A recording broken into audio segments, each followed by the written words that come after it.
In Anoka Hennepin schools, we stay above the line.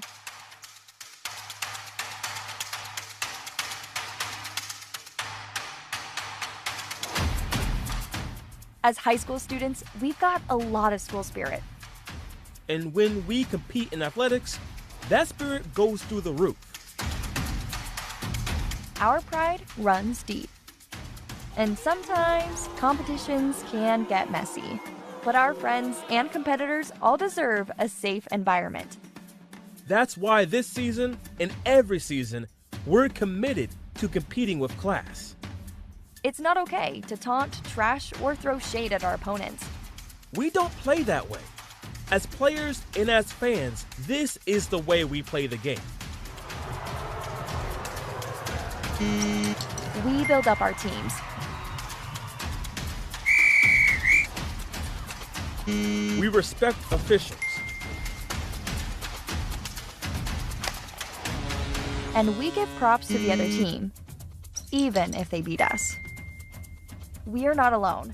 Our high school coaches, administrators, and staff are committed to confronting and eliminating bad behaviors.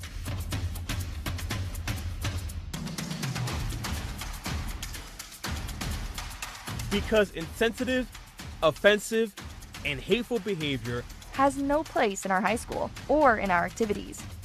Everyone has a role to play. So whether we're at home or away, join our school communities as we show everyone this is the way we play the game. Anoka Hennepin fans, whether you cheer for the Huskies, Cardinals, Bengals, Rebels, or Tornadoes, let's stay above the line. From the Andover Community Center, it's a big one tonight in the Northwest Suburban Conference. Two very good teams as Andover hosts Centennial Spring Lake Park. Hi, I'm Jim Erickson. Joe Ruland is here with us as well. This is a big one. Season starting to wind down. Both teams getting ready for the playoffs, Joe. Hey, they want to get in and hit their stride. It's Centennial 13-4-1. Andover, of course, getting themselves set 17-3 on the season. But Andover will have to contend with O'Hara, 28 goals this season. But however, Andover has won the last 7 meetings between these two teams. Yeah, a lot of D1 talent tonight. Another storyline, head coach Melissa Volk in her 10th season going for career win number 200 here tonight. We'll drop the puck next. It's high school hockey girls action on QCTV Sports. Back to the fence, and that's gone. There it is. Ace to win the set. It's caught. 20-10 touchdown. This is going to be in the gap. Score! Yes! Score! Go to the deflection. Yes! The Huskies win their first state championship.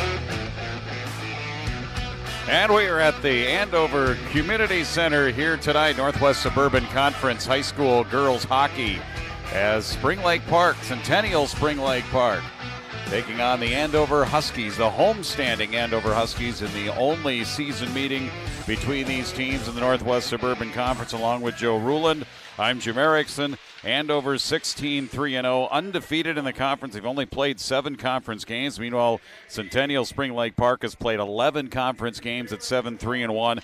They are 15-4-1. Both teams with good records here. Should be a good one. Centennial Spring Lake Park has had a nice season here entering this one. Winners of 6 of their last 7, and they've got 3 shutouts in their last 4 games. There we get a look at the starting lineups and head coach Melissa Volk. We got here's a Gettle starting off the left wing, senior first line, along with Ella Berger, the center, and the top scorer for the Huskies this season, Madison Brown. Good to have her back, because I'll tell you, she solidifies that line, and they've been producing more and more since her return. And then on defense, of course, Caitlin Mumm, top defense. She's actually a plus of 114. Meanwhile, just in terms of Mumm over her career. And then Mackenzie Jones, also a strong defender as a sophomore, and Courtney Stagman. Well, her record history kind of covers herself and everything else that she's done so far in her career, with 61-4 record. Stegman has played every minute of every game with 8 shutouts this season for Andover. We're going to drop the puck here in just a moment. We'll take a look at those Centennial starters when we come back. Two teams that have had a lot of success in the Northwest Suburban Conference. Of course, Centennial, before being paired with Spring Lake Park, they made trips to the state tournament and have been a very good program that have been contenders for years. So we'll drop that puck here at Andover. Coming up next, it's Andover and Centennial Spring Lake Park on QCTV Sports.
And our national anthem, there you see head coach Melissa Volk in her 10th season.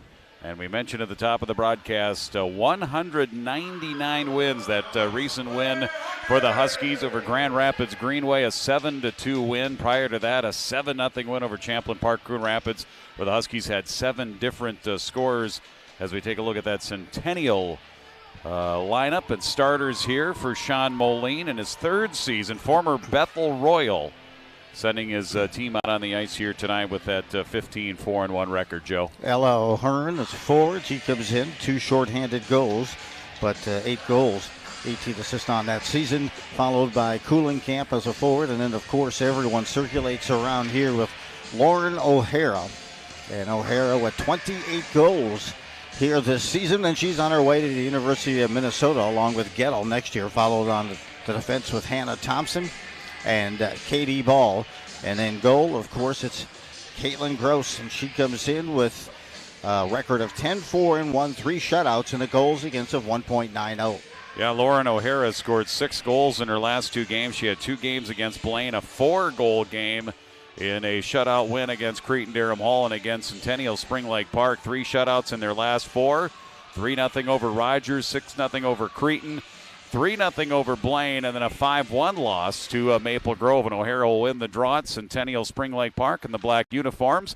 We're underway here from Andover, and we'll get a quick icing here on Centennial Spring Lake Park. 8 seconds into the game. We'll come back and join Katie Gross. The netminders played about 3/4 of the minutes here this season for Centennial. 10-4-1, 1.90 goals against, 929 save percentage, and she has 3 shutouts to her credit here this season. Face off to her right, and the Huskies win it. They pull it back to Mung. Mung down the far wing is going to be intercepted. Lauren O'Hara pushes it up ahead. Here's Coolenkamp, and she'll throw it in just into the zone. And we'll call the name of Courtney Stegman for the first time here tonight. She makes the save.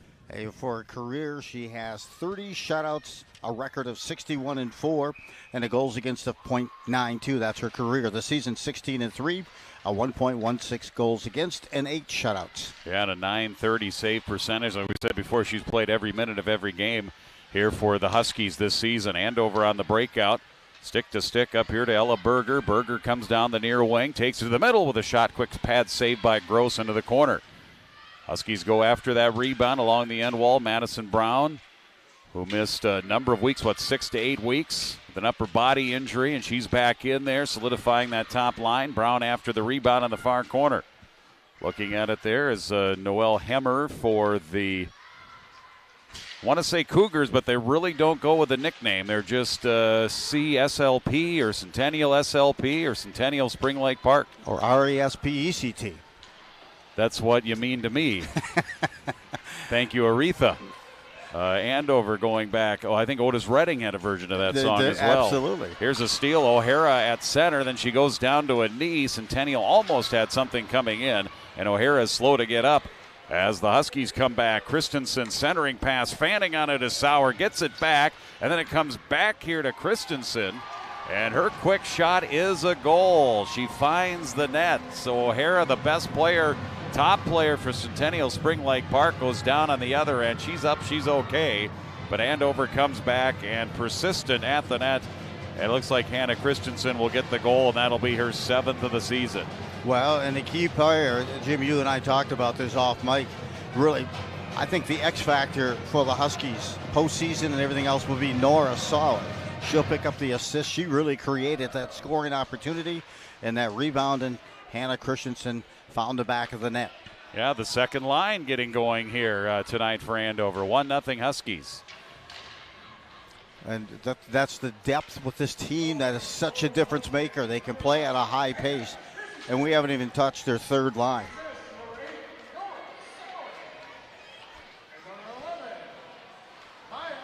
So Engler picks up an additional assist on that early goal here just minutes into the first period. Yeah, Sauer and Engler getting the assist. Here's the replay. We got a stoppage. Get a good from look. Up top. Own player kind of. Oh yeah, it's off the defender, off Centennial Spring Lake Park. Off a skate just above the crease in the slot. So Huskies get the puck to the front of the net. Good things will happen. Sometimes you get a fortunate bounce, and that's what they got there. Here's a shot. Kuhlenkamp here for Centennial Spring Lake Park. And another glove save by Stegman. She'll hold on. Stegman is going to head to St. Elmsome, which is the St. Anselm Hawks. They're in New Hampshire. They are a de facto. They're listed as a de facto Division I NCAA program. Not exactly what that means. I don't know exactly, because I think they play some Division III competition as well as Division I out in New Hampshire.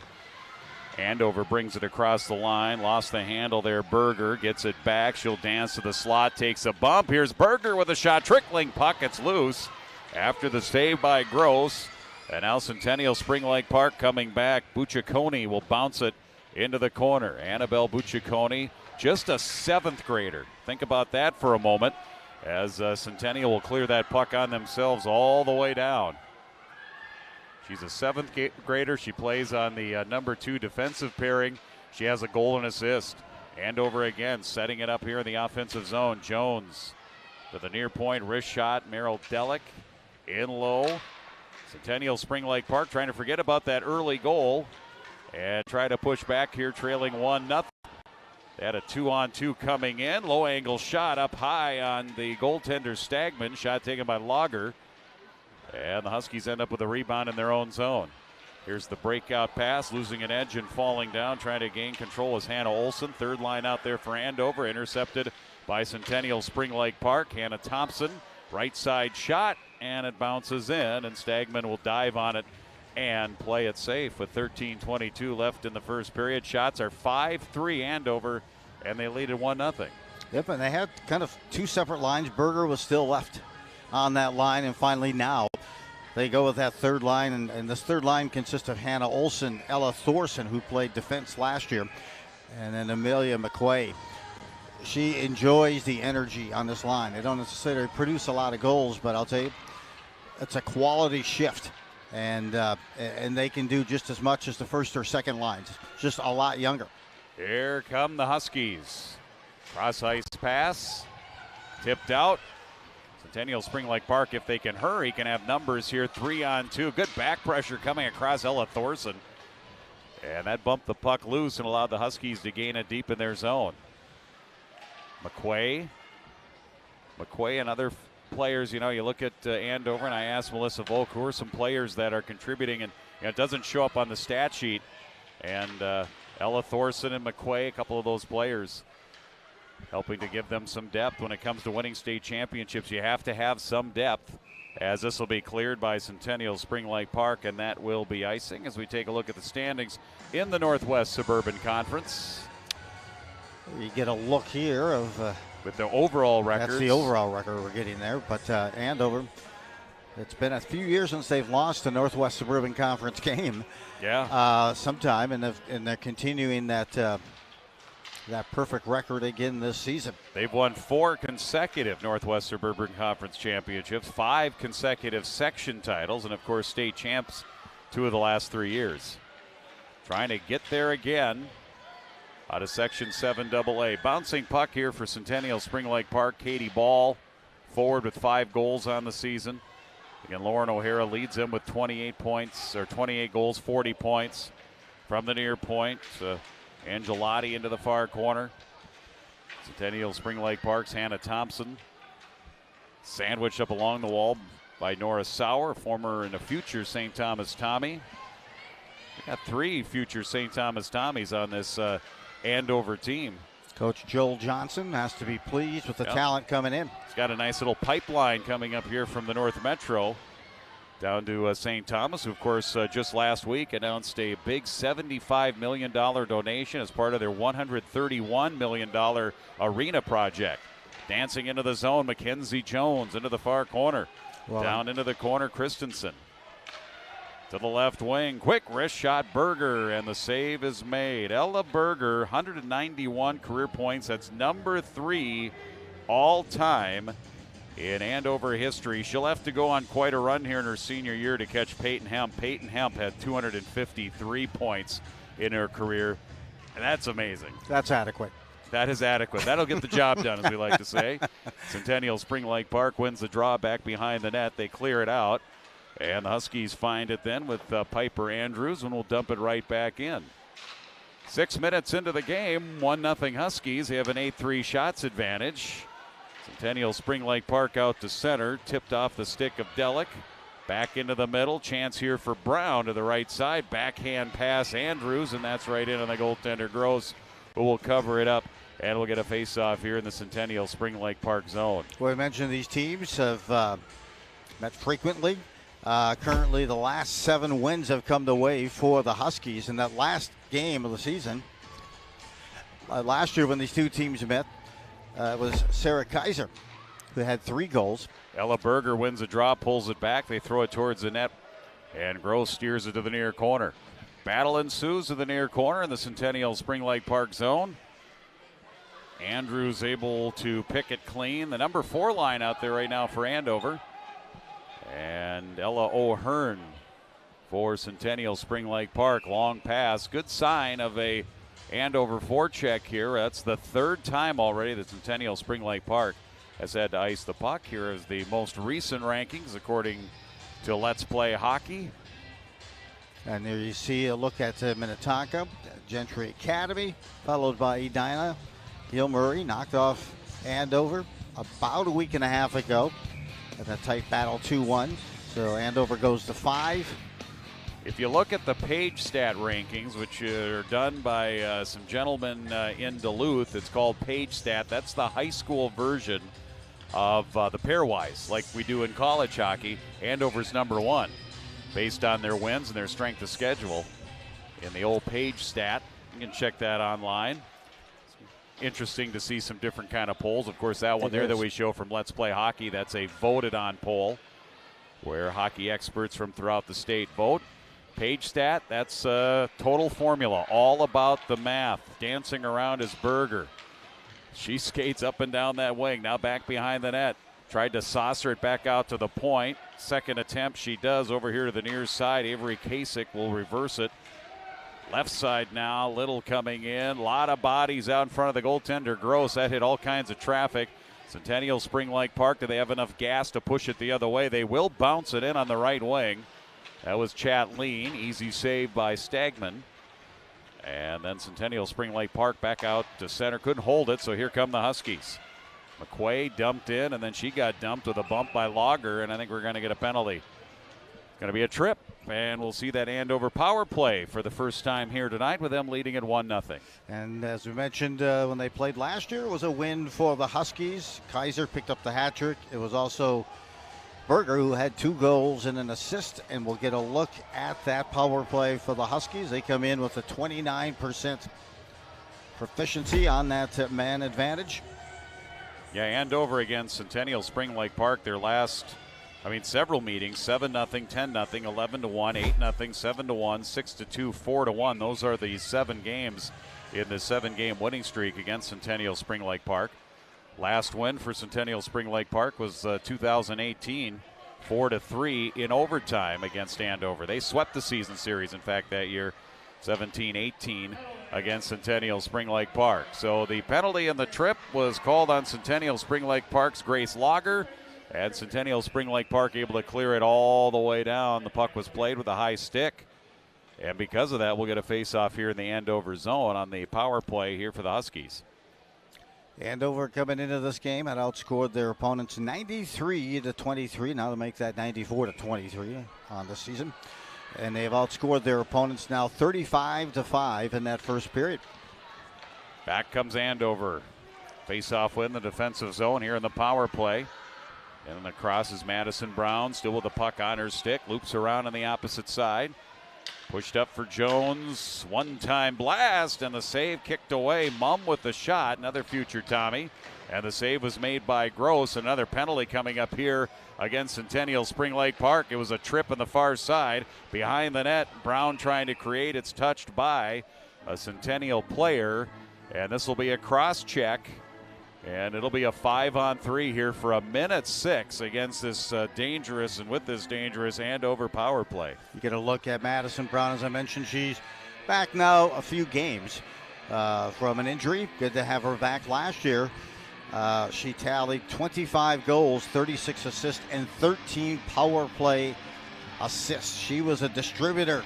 She could find that open player on the power play. Extended 5-on-3 power play here for the Huskies. Good opportunity. Sauer working the point, left side pad save, juicy rebound, then a glove save by Gross as she stopped on the doorstep. Avery Kasich, who came down here the near side, number 24, but a good combination save by the goaltender Gross. Yep, Kasich came in, crashed the net. I wasn't sure if that bouncing puck hopped Kasich's stick or not, but she did cover up. Did Gross. Another face-off win. Kasich's got it, slides in, wrist shot up over the glove. Gross might have gotten a piece of it up off the glass and kept in. Back to the far side, the slapper goes high and wide by Sauer. 35 seconds left to go in the 5-on-3. Straightaway shot, that's knocked down, trickling puck. And reaching over to her left is Gross to make the save on the Courtney Little shot. As Andover using a lot of players on this power play, they still have 31 seconds left to go in the 5-on-3. Boy, that biscuit just sat there in the crease.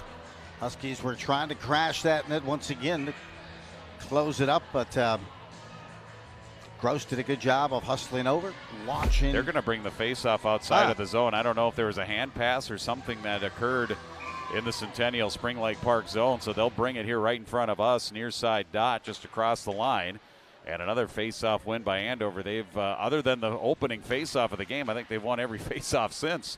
Down the right wing wall side here, Engler. Behind the net, Brown tried to play it out in front, intercepted by O'Hara all the way down the ice. 10 seconds left in the 5-on-3. First power play team back out there for the Huskies as they start to generate it up ice. Here's Mumm. You look at those shots, 14-4 right now here for Andover. Berger comes across. Now 5-on-4. Berger takes it all by herself. 45 seconds left of the 5-on-4. Still 1-0. Andover. Straight away, wrist shot, Mumm. That goes wide after the rebound along the end wall. Berger tried to carry it to the near side. Ran into two Centennial players who were down. And then she holds on to it. Berger lets one rip. Ends up off the high glass, and then poke check the other way. O'Hara thought she might have a shorthanded chance. It comes back in offside. Tipped out here by Centennial Spring Lake Park. Intercepted by the Huskies, Jones. Pushed ahead, Brown into the near corner. Final 15 seconds of the power play. Boy, Centennial Spring Lake Park can kill this off as O'Hearn comes down the near wing. Skates to the middle. Here's her shot. Kicked out of there by Stegman. Still loose, though, to her left. Courtney Stegman looking that way. Centennial Spring Lake Park rings it around. And getting to it and keeping it in deep is Newpower. And that's it for the power play. So Centennial killed off a minute change 5-on-3 and another 45 seconds of a 5-on-4. Big penalty kill here for them as the Huskies come right back, but they're offside. That it is. They came in able to kill off just about all but 9% there on that penalty kill. 89% this season for Centennial Spring Lake Park, and you just observed it in terms of why they're having the success there. Taking the draw here is Alexis Larson for Centennial Spring Lake Park. They win it. She ends up with it. Near side, here's a shot right on the Andover logo of the goaltender Stegman. She'll hold on. Well, we get a look and a chance here to see Stegman again, and teams, sometimes she doesn't get the high shot quantity, and look, so teams oftentimes you see them trying to get traffic in front of her and really kind of test her. Battle for the puck right at the blue line. It does sneak out. And then backhanded in. Chatleen down the other way by Andover. Ball back in her own zone. Swung back around. First one to it at the point is Mum. Mum brings it in deep. There's a low angle shot. Saved by Gross. Face-off will be in the Centennial zone. Well, you hear a lot about the Huskies and their senior class, but you have to keep in mind as well, here's a look at that shot that comes in and minimizing that rebound. They have 9 current players from the runner-up 2021 Tier 1 14U National Championship team as well. That's Christensen, Engler, McQuay, Jones, Little, Olson. Berg with the face-off win. They center it out in front, right in the doorstep of the blue paint. And it'll be covered once again by Gross. That was all Berger. She won the draw. She went and got it in the corner along the end wall. Then she curled from the end wall and took it to the near side post and tried to stuff it in, as you see right here. You do. And I'll tell you, that first line, get a lot of credit, and as they should. They're a great first line. But the Huskies' depth is really the difference maker. Centennial, if they can hurry here. It didn't quite work out here. The crisscross into the zone. O'Hearn comes into the near side as Andover ends up hustling back on defense. O'Hara, O'Hearn. All they needed was an O'Malley on that line. And yes. Banked back in by Centennial Spring Lake Park as they come into the near side corner. Anna Jarpy, a defenseman, jumping in down low. Now it comes back to behind the net. Berger will have it there. Ella tried to clear, didn't have enough mustard on it. We'll need to get some help here from Andrews. Still not out. Shot from way out by O'Hara goes wide behind the net, and it trickles off the side of the far side of that net and covered once again. Stegman playing it safe here. Her team has been very good at the faceoffs. Why not have a defensive zone faceoff here? Yep, and Piper Andrews that time was trying to move it up ice, but that pass was just a little too soft and allowed Centennial to jump in front, turn around, get a quality shot on Centennial. Stegman. Spring Lake Park gets a good shot right off of the draw. And then a little floater here. Shot from the wall. You can see Centennial Spring Lake Park with Hannah Thompson there. Their coach, Sean Moline, telling us we need to get pucks in on net. We need to, from anywhere in the offensive zone, let's get pucks in on Courtney Stegman here and see if we can get some rebounds. Stegman, though, has been pretty good controlling the rebounds and freezing play when needed. Another face-off win here for Andover. Ella O'Hearn trying to get a tip on it for Centennial. Ends up back here to the Huskies. They go back behind their net. On the forecheck and attack is Grace Lager. Huskies come up with it. Out to center. Maya Engler. Centering onto the stick. Near side, Delic into the corner. Behind the net again, Hannah Christensen. Christensen had the goal earlier here this period, her 7th of the season. No scoring since. Centennial really packing it down below. Coming out with it was Hemmer, but not out. Coughed it up to Christensen. Christensen for Sauer, and then here to the near side, a shot again outside of the near side circle. Saved by Gross. Rebound Andover. Huskies and Engler. Back into the corner, Christensen. She has Euland on her. Mackenzie Jones at the point for Andover, to the front, into the slot. Bodies, pile of humanity there. It is still loose, goes wide of the cage. Christensen tracks it down, goes right back behind the net, walking out in front of Sauer this time, and she scores. Sauer makes a nice play from below the goal line, and that makes it 2-0 Andover. So poised with that puck, and that second line has so much chemistry. Maya Engler picks up her 13th goal of the season, and another assist, a nice apple from Sauer. As she came into this game with 12 goals, 11 and assists, and now she's up that to 13. Enough reach on that by Engler. Engler's 13th of the season. Moving back in, a quick shot. 3:05 left to go here in the first period, and now Centennial Spring Lake Park finds themselves down by 2. And here's O'Hara with a shot, and off a leg of a Husky. I think it was off of McQuay, and she kicks it up into the protective netting. Time of that goal at 13:41. You can see the chemistry between that line. They were starting to really buzz. That second line for the Huskies and finally closed the deal. Well, developed some depth here, and they've been working on that all season long. Here come the Huskies again across the line. McQuay with a wrist shot. Ends up wide off the end wall. Engler, Sauer, who made the play. Sauer did it all the work along the end wall below the goal line, and then there to clean it up out in front, put it in the net was Engler. Another shot here from the left side. That one will float in off a little. Hits bodies, cleared by Centennial Spring Lake Park. It will, they'll call that icing. That puck barely went across the line, but they'll get the face-off back in the Centennial Spring Lake Park zone. They just needed the curling broom to maybe expedite that past the blue line, but you kind of see this tendency with the teams, and everyone knows it's coming, but that strength and that speed, and the teams stick with it early in that first period until late in the first period, and now you're starting to see the Huskies play downhill and get some good looks. Brown and Olsen playing catch down below. And here's a good look from the backhand, and it's in. It's a goal off of the rebound. Ella Berger makes it 3-0. And for Berger, goal number 21 on the season. Career goal 92. And again, that's just when that line's starting to really on that first line. Well, it's just hard to match up. Other teams just have a hard time matching up with that top line.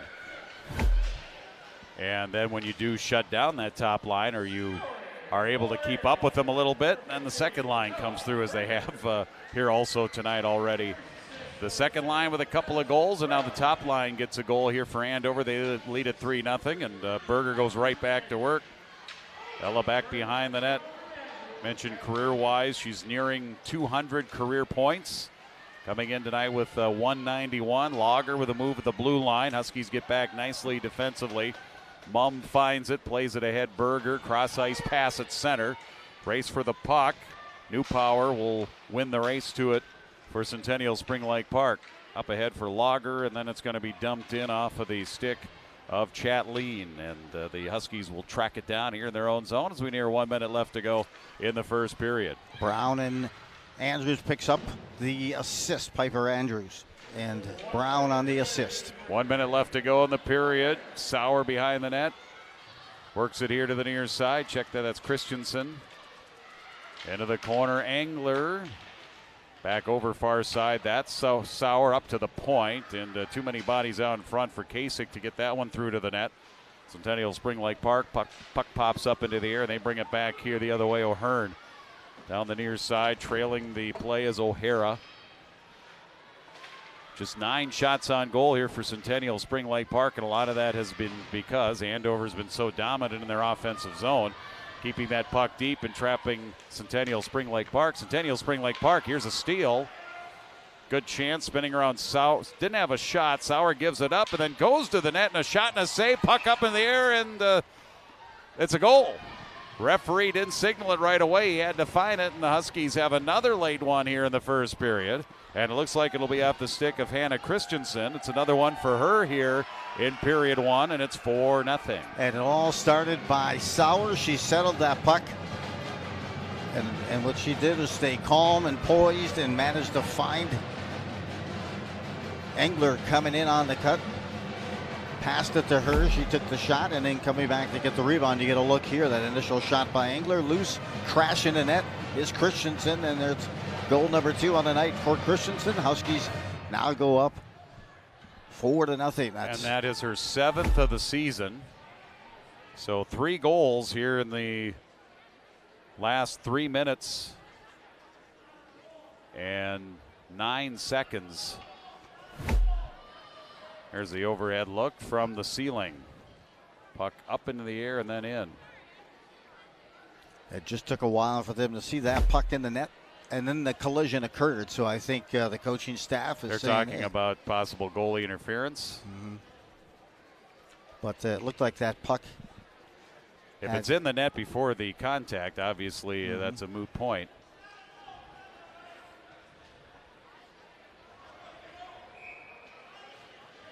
They'll keep it in place. 4-0 lead for the Huskies. Final 10 seconds of the period. Good strong finish here to the period.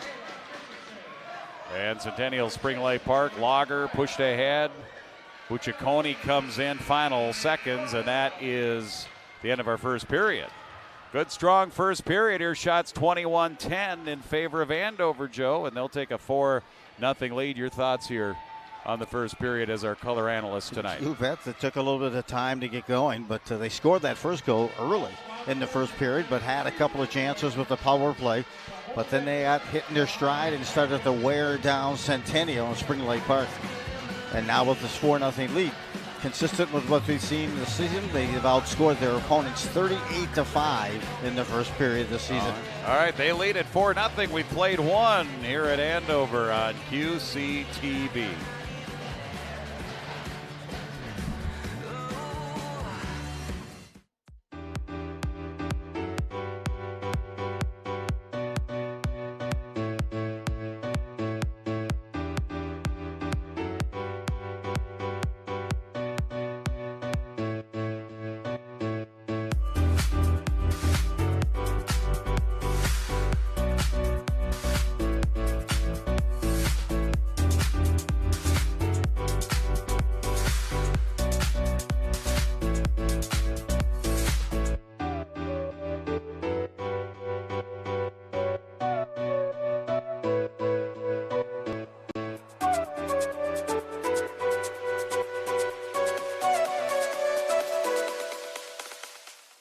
Welcome to our winter edition of At the Half, the show where we take a closer look at some of our area high school sports. I'm your host, Chuck Stens. Andover boys and girls hockey look to capitalize on their outstanding dual state championships last year. In order to continue their success into this season, let's talk with the head coaches from both teams to see what the teams have to bring. I'm Melissa Volk, and this is my 10th year at Andover. Our expectations are kind of similar every single year to be getting better, as the season goes and be playing our best hockey come February. We're a year older. Last year we were super young with so many freshmen on the team, and now kids are kind of filling some different roles and kind of figuring it out this year. Our captains, Ella Berger, Issa Gettle, Maddie Brown, that top line of ours, and then also Kaylin Mum back at D, Courtney Stegman, our goalie, but then a lot of other players that fill some huge roles for us and give us that depth that we need. Yeah, so every game, we kind of get excited for and another opportunity to play with our teammates and whatnot. But tomorrow we play Minnetonka, so that's a big game. And then we're in the Dyna tournament after Christmas. Yeah, we love our youth girls. We're so lucky to know all of them on such an individual basis. But, the biggest thing that we preach here is just working hard and having a good attitude. My name's Mark Manny. I'm the head coach of the boys hockey team at Andover High School. Well, last year's team, a lot of our skill up front was underclassmen. And when you have underclassmen leading your team on offense, they don't feel the pressure that seniors feel. So they tend to kind of play loose and play very well. Seniors sometimes, get the feeling it might be their last game if they lose, and sometimes that leads to not playing well. So we had the perfect combo last year of great senior leaders who were calm under pressure and juniors who played free. We'll see what we have this year. Our best players are going to be seniors this year, and sometimes, like I say, that's not a great recipe, and sometimes it is. So we hope our young guys get better every game, and then we get good leadership, and I think this team will be pretty good by the end of the year. Well, up front, our three big guys are Gavin Thorson, Caden Casey, and Cooper Conway. Casey and Thorson both had over 70 points last year. Conway was hurt about half the year, so he had his offensive numbers didn't look quite as impressive, but they're going to be our leaders up front. Throw in senior Mac Yell, and we're looking for big things offensively from him, and junior Ben Dahl as well. And after that, we're going to see who steps forward and kind of takes the mantle and runs. On the backside, Tristan May Robinson, senior captain, who's been a stalwart for us for 2 years now, and will be again for a third. And then Landon Stringfellow, a junior who played a regular shift last year and is getting better by the day. Back in the net, we lost Austin Bronze, who was probably the best goalie in Minnesota last year. So we're just looking for who's going to step forward and take that job. We've got 4 very capable goalies, and any of them could be our starter by the end of the year. The Tornadoes have some new dedicated members of their cheerleading squad. Let's check in with them to learn some more.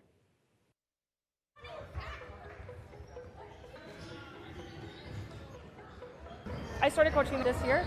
I used to coach at a different school for an elementary competitive team, so this is kind of a switch up, but I really like it.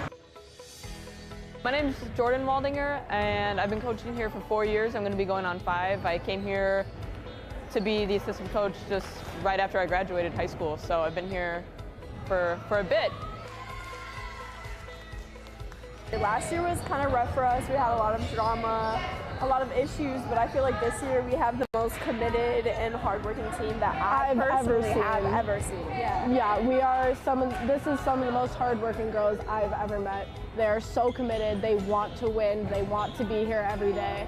They want to put in the work, and they want to get that bid. I think there's just more energy, more effort. So I just think this team is just miles different than it was last year. They want to be here. I can tell they want to be here. They want to put in the work. They're putting in work outside of practice. Yeah, the drive is really there. I enjoy it. We learned from our middle school coaches that were old Anoka cheerleaders that learned different ways and different techniques and stuff. And basically, when we got our new coach, Caitlin, she brought in some new cheers that she did with her old team.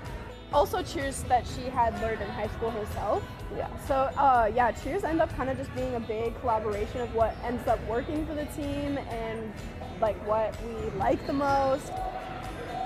Our pyramids that we do in our competitive routine, we have performed them at football games just to kind of practice it in front of a crowd. Yeah. And we've done a couple of routines at Pet Fest. I think games that we cheer at, I feel that's more performing, and competitions I do view as like competing.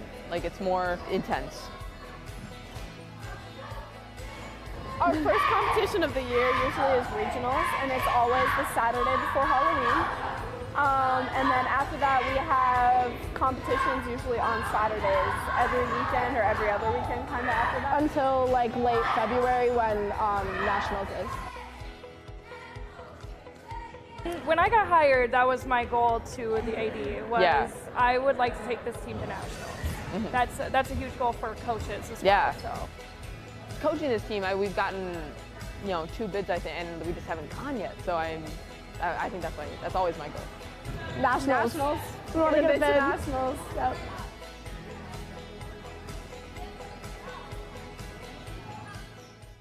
The Rebels gymnastics team is committed to setting goals and improving throughout the season. Let's see what the team is up to and how they plan to seek success this winter.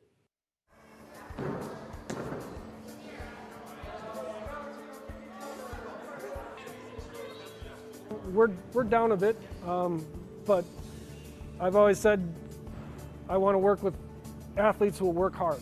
Like if you love gymnastics and you work hard, that's who I want to work with. And we've got a core group of great girls. We've got an awesome senior leader in Melina Ung.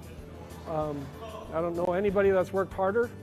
So it's been a pleasure to coach her, and she's already been an awesome, invaluable captain, and I know that will keep going through the season.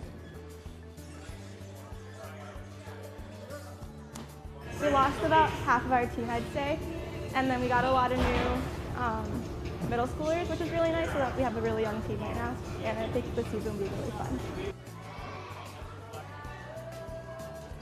We have our summer practices, and then we also do, I tried to do monthly team bondings over the summer before season started.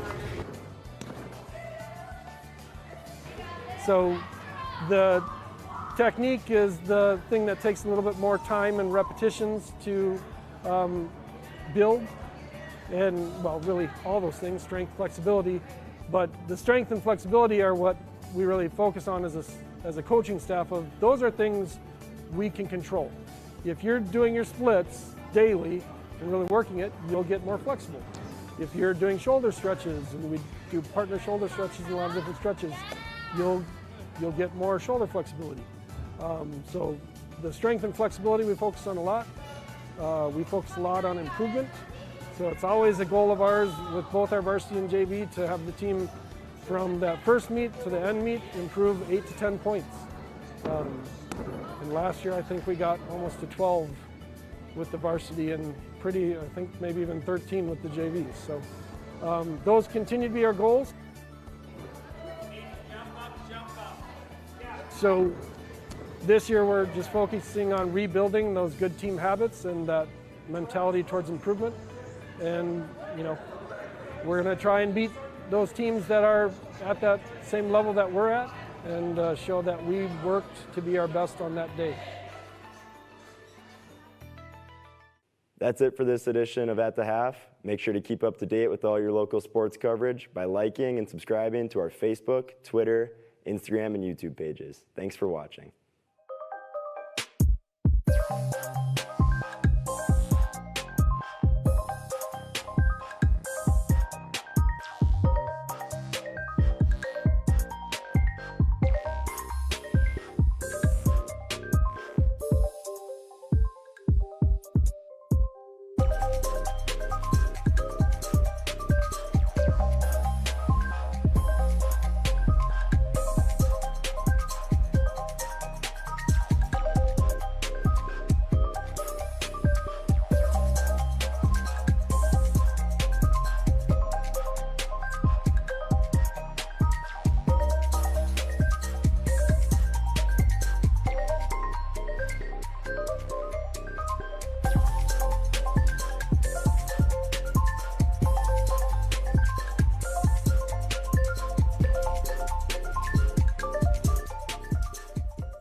You're not going to get it all right.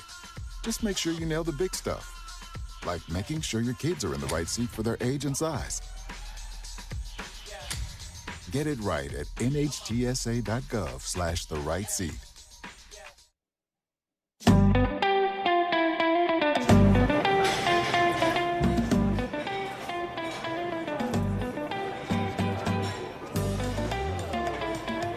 Birria tacos and craft cocktails. What else could you want? Currently known as Tasty Taco, but soon to be known as Mrs. Taco. It's located in the heart of Andover, Minnesota, and today we're hanging out with Vanessa. Big laughs and homemade food is the theme over at Mrs. Taco, and it's my kind of place. Well, first of all, it's family owned. It's a small restaurant.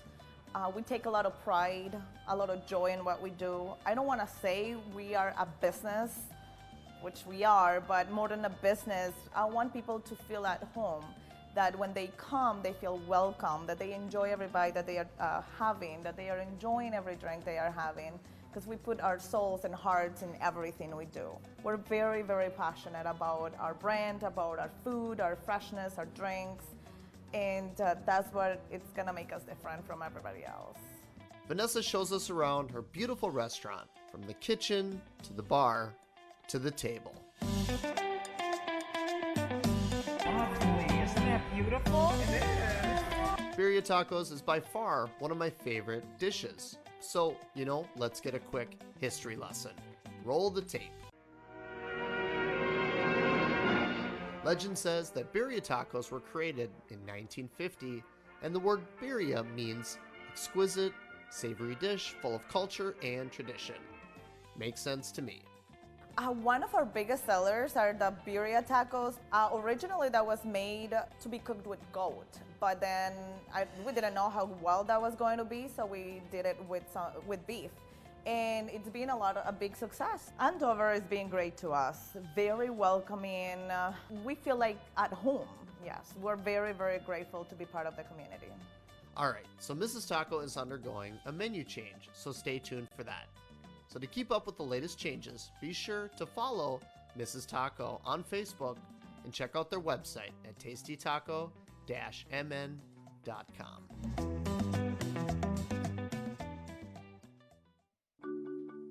thing that drives me every day as a dad is him. Every day he's hungry for something. And there's this huge responsibility in making sure that he's a good person. I think the advice I would give is you don't need to know all the answers. It's okay to make mistakes. As long as it's coming from love, then it kind of starts to work itself out.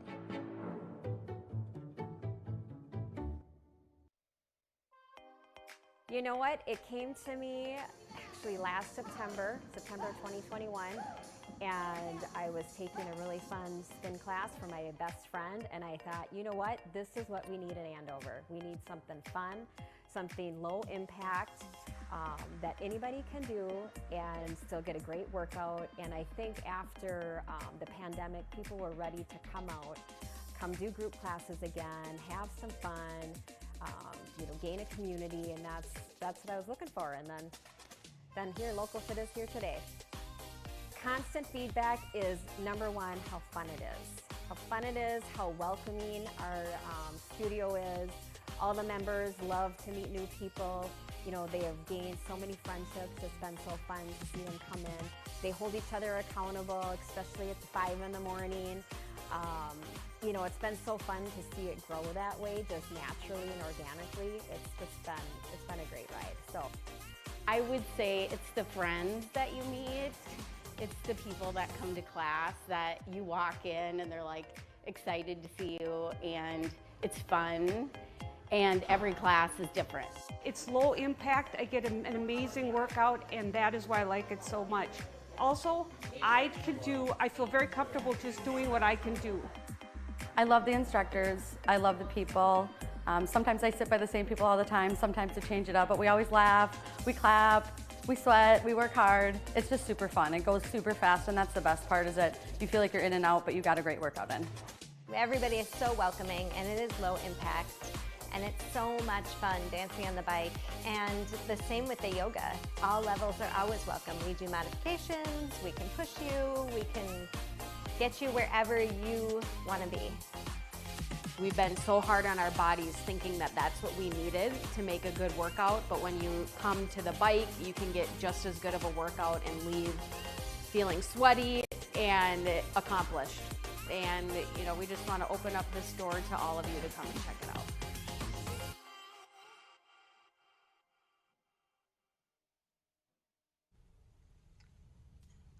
Hey, boss. Okay? Yeah, I'm good. You sure? I said I'm fine.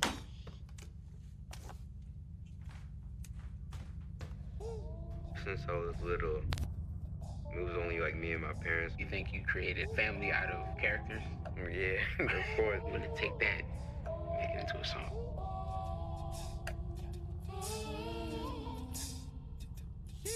Me the babe, see you in the morning. With the frosted Superman, but it wasn't on it. And we lost it. In my head, in my head, in my head. Where you at on the way out? In my head, in my head, in my head.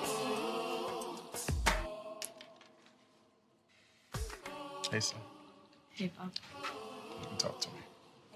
It's been really, really hard for me. Every day. Millions of people are connected And even though we're overcoming obstacles, watching each other's backs, and banding together. we should still make an effort. We should still make an effort to get to know each other. On a deeper level. Father. Cosplayer. Mentor. Actor.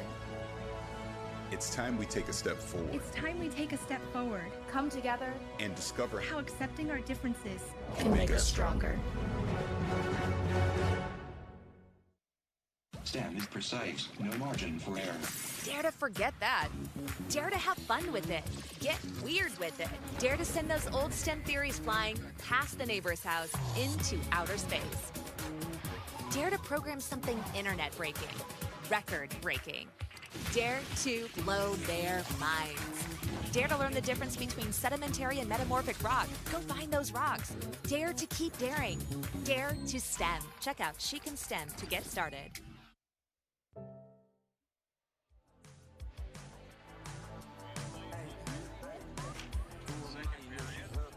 with the Andover Huskies leading Centennial Spring Lake Park by a 4-0 score. Along with Joe Rulin, I'm Jim Erickson. Let's take a look at those highlights from the first period. 4 conversions for the Andover Huskies. They got going early in the first minute and a half to get on the board here and rode that to a 4-0 lead here at the break. Well, certainly that increases their probability win rate. It certainly does. Whatever that might be. Yes, exactly. You can see the pop right there, capitalized reach. That's Engler with that goal off the rebound, and the assist coming from Sauer, picking up the loose change and making a deposit to the back of the net. There is Berger. There you get a look at that. You can't leave that hanging around. She's going to pick it up and make a deposit. And then here comes Engler. Initial shot. Christensen crashes the net, picks up another goal. That line is done well. All 4 of those goals are what we call grease pan goals. That's the grease pan area in front of the net. And all 4 of those Husky goals are in the grease pan.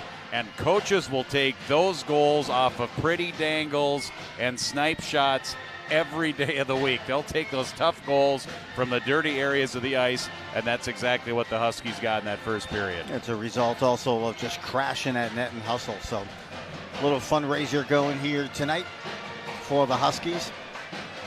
Yeah, something that they did on January 7th, the January 7th game for the Huskies. They had a special fundraiser for Sophie's squad, mental health awareness.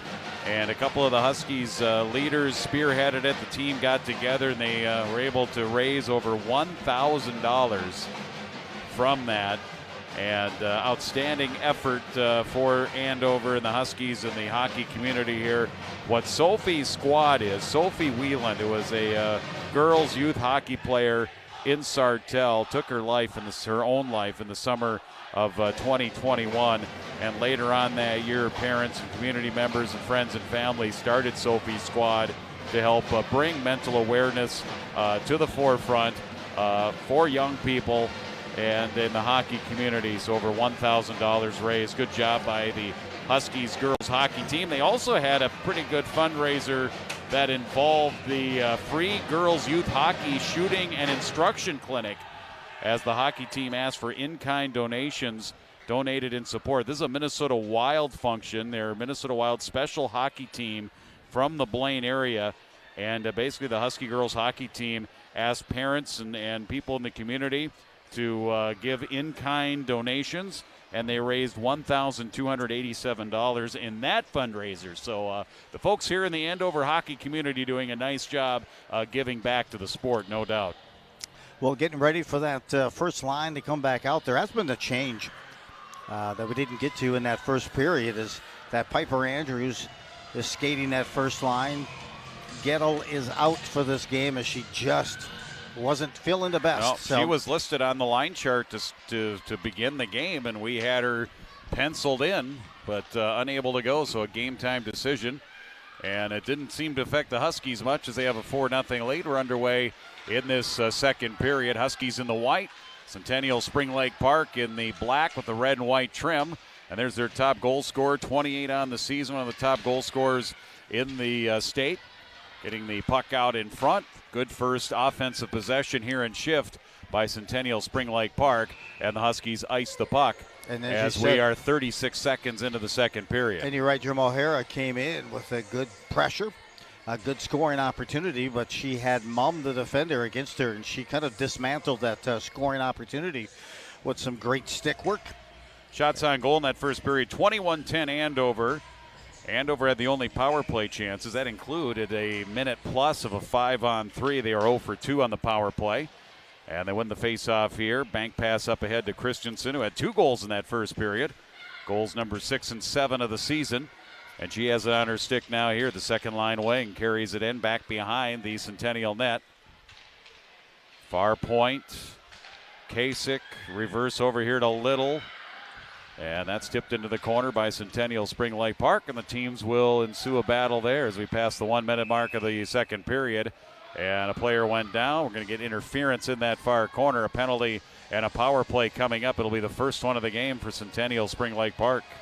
Well, and you see with the my Engler line with Christensen and Sauer. They've figured into the formula for 3 of those goals. In fact, Sauer has an assist in each one of those there. goals. Engler, nice little pick there. She didn't have the puck. The Centennial Spring Lake Park player was just standing there, and she took her out. So that was textbook interference, and Centennial Spring Lake Park on the power play, 28.8%, 15 of 52, and the Andover penalty kill over 90% coming in at 90.4. They've only given up 7 power play goals. In the meantime, they've scored 4 shorthanded goals.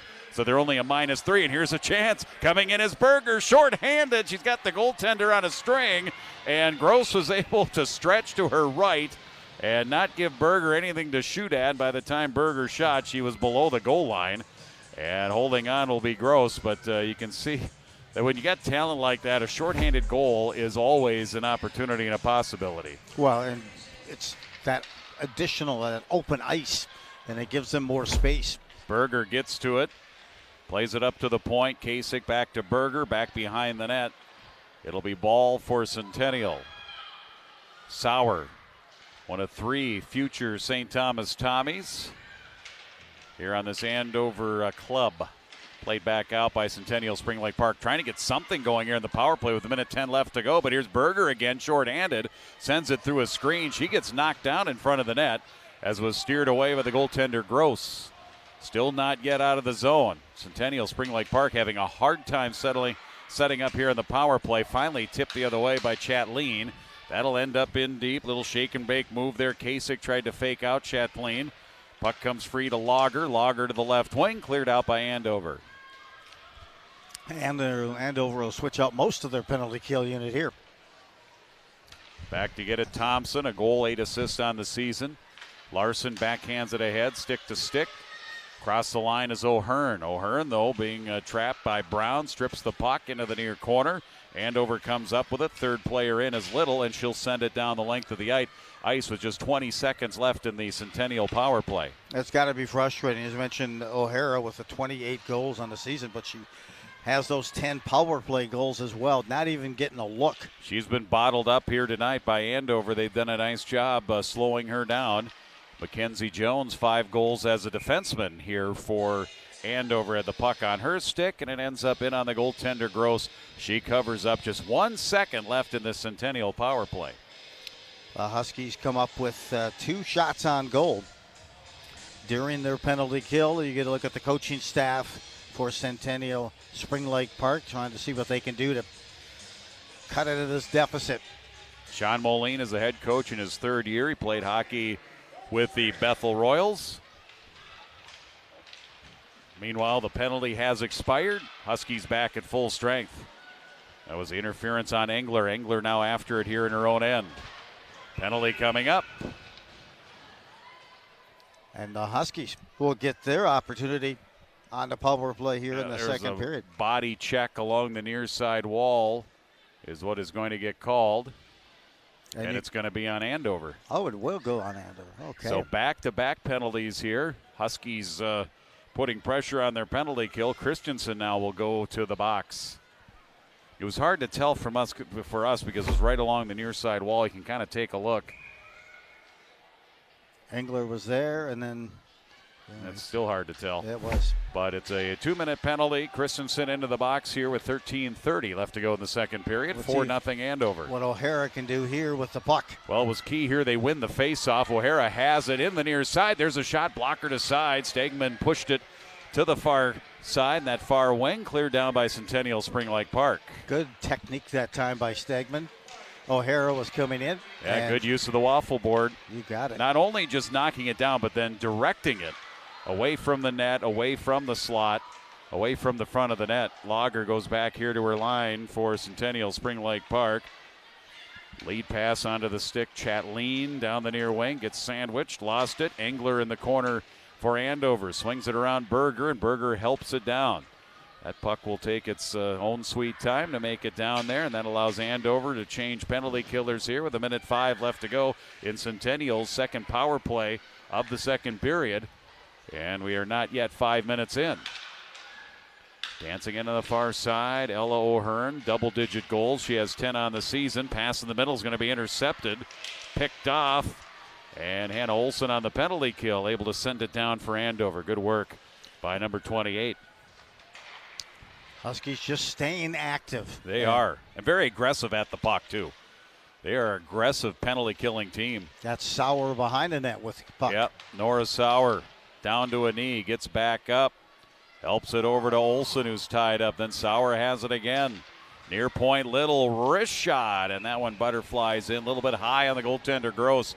But she grabs it with her glove, and Centennial Spring Lake Park is going to have to settle with a defensive zone faceoff here. Exactly 12 minutes left in the second period and 23 remaining in their power play. You can see the pressure here for the Huskies on the penalty kill. Sauer cuts in front on that high shot just inside the blue line by Little.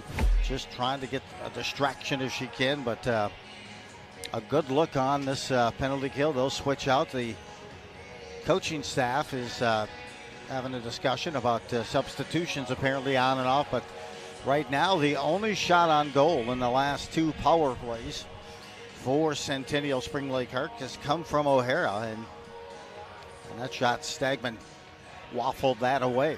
Ella Berger scored her 21st goal earlier tonight. She had 5 goals, 11 points in her last 3. Entering this one here tonight at Andover against Centennial Spring Lake Park, their only meeting here of the season. As Andover taps it up to the blue line, quick shot, Kasich again. They're shorthanded, but at times looks like Andover's on the power play. O'Hara has it, and now will streak to center. 3-on-3 here at the line. Here's her shot, almost snuck that one through, but a high save, and then cradled by Stagman just as the Huskies come back at full strength, back to 5-on-5, and it's still 4-0. And it's got to be frustrating for O'Hara. She's getting 10 power play goals this season of the 28 goals that she has. They just got the one shot on goal during the 2 power play opportunities. Again, Jim, as you mentioned, that shot came just after the Huskies came back on full strength. Huskies trying to work it down with Berger down the far wing. She got upended from behind with a washout. They let that go. Play continues. Centennial now with possession of the puck. Noelle Hemmer, the second line center, gets it back here from Chastain. Comes in, lost the puck, corrals and collides into the goaltender Stegman, and they'll whistle this down, and I don't think there was any penalty there. We'll get a face-off in the Andover zone here. A few of the fans, future hockey players here, giving a wave here in attendance. Another good crowd, as is always the case for Andover Husky hockey. The recent shift in the Northwest Suburban Conference, these teams traditionally always played 2 times a year, but last year and this year now just 1 meeting. Puck is back behind the Andover net off of that face-off. Team still battling for it. Ended up being a 50-50 puck. Who's going to get possession of it? It'll be Berger. Jones now behind the net. Jones goes down, looks up, back to the corner here. Piper Andrews, who's been called up from the 4th line up to the top line. And she has fit in nicely. We've called her name a few times here. Working with Berger and Brown on that top line. The B&B girls, this one's going to be cleared all the way down. Piper will try and get to it. Ends up back at the line here for Centennial, and they look up the ice. Kuhlenkamp, front of the penalty boxes. We near the 7-minute mark of the second period. Shots were 21-10 in that first period. Here it's 3-2. Actually 3-3 so far. And this one is going to go out of play into the bench area. That'll get the face-off here in the Centennial Spring Lake Park zone. You mentioned Gettle out tonight. A little bit of maybe a flu bug. It's the same case for Pete Hayes. Yeah, Pete Hayes, get well, Pete. Pete was, well, you're stepping in nicely. Thank you for stepping up and answering the call, as we say. As here's a chance with Andover going back in their own zone. Pressuring the play on the offensive forecheck was O'Hearn, but quickly back Little. Little is going to take it coast to coast. Takes a shot. She hit the post. What a coast-to-coast run by Little. I'll tell you, she was like generating the velo on that shot as she went around the rink from the her own end all the way up. She was like slingshotting. She slingshotted herself around her own net because that was more than coast to coast. She grabbed the puck on the far wing going into her own zone and then went around her own net. And now a chance the other way. O'Hearn 2-on-1 at the line for Centennial Spring Lake Park. Centers it. The pass a little bit behind Kuhlenkamp. And could not get the shot on net. Shots remain 24-13. And now a quick blast taken there by Hewlin. That was blocked by Travick. Bouncing puck in the Andover zone. Up and out of the zone by Thorson. And it'll go the length, and it'll be icing here on Andover with 8:58 left in the second period, 4-0. Well, Dunleavy did a great job of hustling back, number 14 for the Huskies, as that 2-on-1 quickly evolved, but the pass just behind off the skate of Centennial, and Dunleavy, before anything could become feasible on that deflection, she picked it up. Huskies a 30-0 record a year ago. Went undefeated and then won the first 3 games this season before losing to Gentry Academy 4-3. Gentry looks to be formidable this year on the girls hockey side. The other losses for the Huskies, pretty good programs, Minnetonka and Hill Murray. Hewland at center, dump near corner. In the Andover zone, Huskies back. Angelotti, just a freshman, goal, 2 assists. Her somebody's stick went flying. That was Mum. And Andover still able to grab the puck and bounce it up through center. Nice lead pass for Christensen, but it's offside. She was in just a little bit early. The puck was in the air, and they whistle her down offside. Hannah looking for that hat trick. Christensen with 2 goals already. And, of course, a nice little pitchfork pass ahead. Was she in early? There's the puck right there. Good call. Yep, she was. Nice. Bring that draw all the way back to the dot here, just outside the Husky zone. Taking the face-off, Maya Engler. Scored her 13th goal earlier here tonight. And the teams fight for the puck in front of the Centennial bench. Your coach, Volk, you got to be happy with the production from that second line. Certainly. O'Hearn at the line, giving it up here to O'Hara. A shot, didn't get everything on that. The save made by Stegman, and then the rebound from the corner comes right back at her in the crease. And Stegman covering up. I just enjoy watching Kayla Mumm play defense. She's always in the right spot, and there was another case with O'Hara. O'Hara's had a couple of good looks, but Mumm just positions herself so well in that stick, and it just diffuses those scoring opportunities. O'Hara, one-on-one on the draw with Berger. And Berger able to go down to a knee, pull it back, swung back up around. Not yet out of the zone with Brown battling her way up to the line. Still not out. Now it is pulled out with Andrews coming up to the checkered line. Hands it off to defenseman Little. And a penalty here on the near side. Who's it on? Who's going to touch it? It's going to be on Centennial Spring Lake Park. It ended up with Berger down to the ice along the end wall. And she was knocked down by Kuhlenkamp. Nope, Kuhlenkamp going to the bench. Who's going to the box? It'll be O'Hara. No, it's actually 2 Centennial players. 2 penalties on the same play. Wow. Let's take a look right here. There's a trip. There's a trip. There's another one falling right on top ball. I didn't. And then the body check on O'Hara. Oh, yeah. And right there, ball comes back after it again. A lot of times you don't see that. If one penalty is being called, it's got to be really, really obvious to call 2, because that second one would have been during what would be a delayed penalty. But they did pull the trigger and blow the whistle on that, and that puts Andover on a 5-on-3. It's their second of the game. They did not score on the first period 5-on-3, but they've got a chance here. As they'll bring it across down the right wing, Engler leaves it for Brown behind the net. Looking to create in center. She's chased into the corner. Jones back to Brown with a shot on the glove side. Gross knocks it down. Can't control it. Back to the point, Mumm.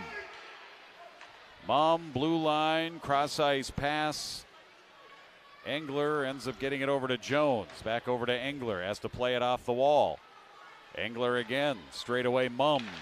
Backside, rebound, wide open net, they score. Brown had the entire net, a yawning net, And it's a power play goal, 5-0. Fifth power play goal of the season for Madison Brown's 7th goal of the season. Here's the thing, they rotated that puck around so well that Mac Jones has just a heavy shot. It didn't see it on that particular one, but they rotated the puck around tape to tape, took the shot, loose change came out. Berger was there as well, but it went the way of Brown, so Brown finds the back of the net. Her 7th goal of the season, her 5th power play goal, and the Huskies still have another power play going here for another minute. Minute left to go now on a 5-on-4, and right back to it is Little. Little in low. She goes down, along with O'Hearn. The penalty on Ball for Centennial Spring Lake Park is the one. They were both called at the same time, but Ball's the one who continues to serve that penalty as the Huskies try to get that puck right back to the net. Wrist shot right side, Kasich knocked down. It ends up back up and around to Sauer, who comes down the wall. And Kasich trying to hit a cutter, and Sauer on that far side before that was played well defensively. 20 seconds left to go in the power play, and sneaking all the way in is Little with the shot and the save made by Gross. And then Gross took exception to one of the Andover players in her kitchen, and they gave a little shove from behind. Frustration there a little bit there from the goaltender for Centennial Spring Lake Park, having seen 27 shots on goal with 5:55 left in the second. 17 seconds left in the Andover power play. I don't know how the shot made it through. And there you can see Thorson getting after her. She's probably used to that, those little pushes and shoves from her 2 older brothers. Sure. But how that made it through, there were so many sticks and skates in front of that, but it did find a way. Nice save. Kasich, nice move, curls into the zone. Little toe drag to the forehand, now backhand behind the net. Kasich again. Centennial Spring Lake Park is at full strength. Kasich still with it. One-time shot, fanned on by Sauer. Goes well wide of the net, and it's back behind the net. Here for Andover. A little sauce pass up to the blue line, Little. To the net, blocked by traffic. O'Hara, lead pass Kuhlenkamp, and she'll dump it in as we near 5 minutes left in the second period. Shots 27-15 Andover, and they have a 5-0 lead. Puck is trapped, tipped there by Thorson. Up ahead for Sauer, a shot and a save by Gross. And Centennial trying a long pass that didn't connect, intercepted Delic. Back at center again, Larson for Centennial Spring Lake Park. Gains the line, comes in 1-on-3. That usually doesn't work, and it didn't. And then Andover tried the long pass, but looking the other way was Sauer. It is going to slide in. Would have been icing, but the goaltender Gross will cover it up here, get a face-off in the Centennial end. They were trying to hit Sauer, but Sauer, I'm guessing those legs were burning. She was on some extra time on that shift. Couldn't catch up with the puck, and it did go on goal for the save by Gross. You mentioned Noah Sauer. Coming into this game, she was a +33 on the season. She's been now, after on the ice for 4 of those goals, a +37, +3 assists already this evening. It's Husky puck. Here comes Piper Andrews. Gets in low, and a shot off the goaltender Gross. Rebound with Brown. Again, Piper Andrews, the freshman forward, getting moved up from the 4th line to the top line in place of Gettle, and has done a nice job. Another wrist shot here on the right side. This time Delic with a shot, bouncing it back behind the net. It'll be tipped out to center, and Delic will have to go back and start it again here for Andover. Under 4 remaining in the second period. Like the puck movement. Good pass by Mumm. Andrews, then they tap it. They're onside at the line with Brown coming in. Ran into resistance. Ball intercepts. Tried to play it to herself off the wall, but back nicely is Delic once again in her own zone. Up to the line. O'Hara keeps it in. Down the wall. Walks out in front. Goes top shelf, and she scored. What a pretty goal by Lauren O'Hara. And that gets Centennial Spring Lake Park on the board. It's 5-1. That was a gorgeous snipe. Skated in and heading to the Gophers next year. Number 29 on the season, and I'm sure she's had plenty of filthy looking goals, but that one. That was a roofer.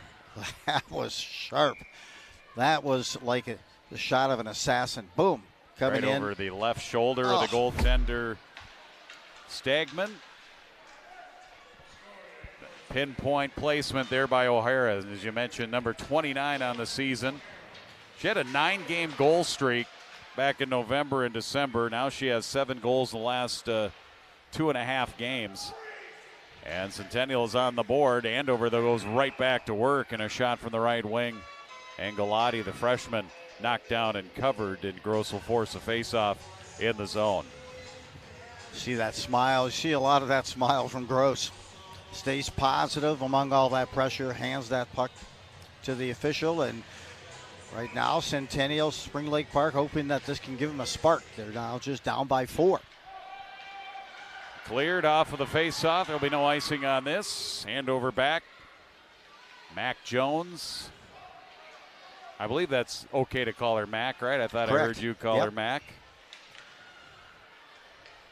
Short for McKenzie. Pass for Christensen, who has a pair of goals. Didn't connect. He's got a big shot like a Big Mac. Yeah, Engler in low. This is Christensen again.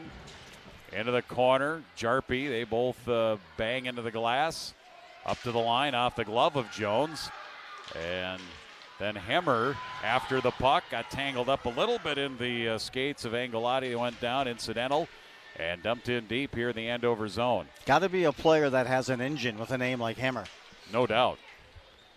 Jones up the wall, picked clean by Engler. They got a 2-on-1 here if they hurry with Christensen coming in. Engler to the net, and then they find the trailer. That trailer is Sauer with a shot.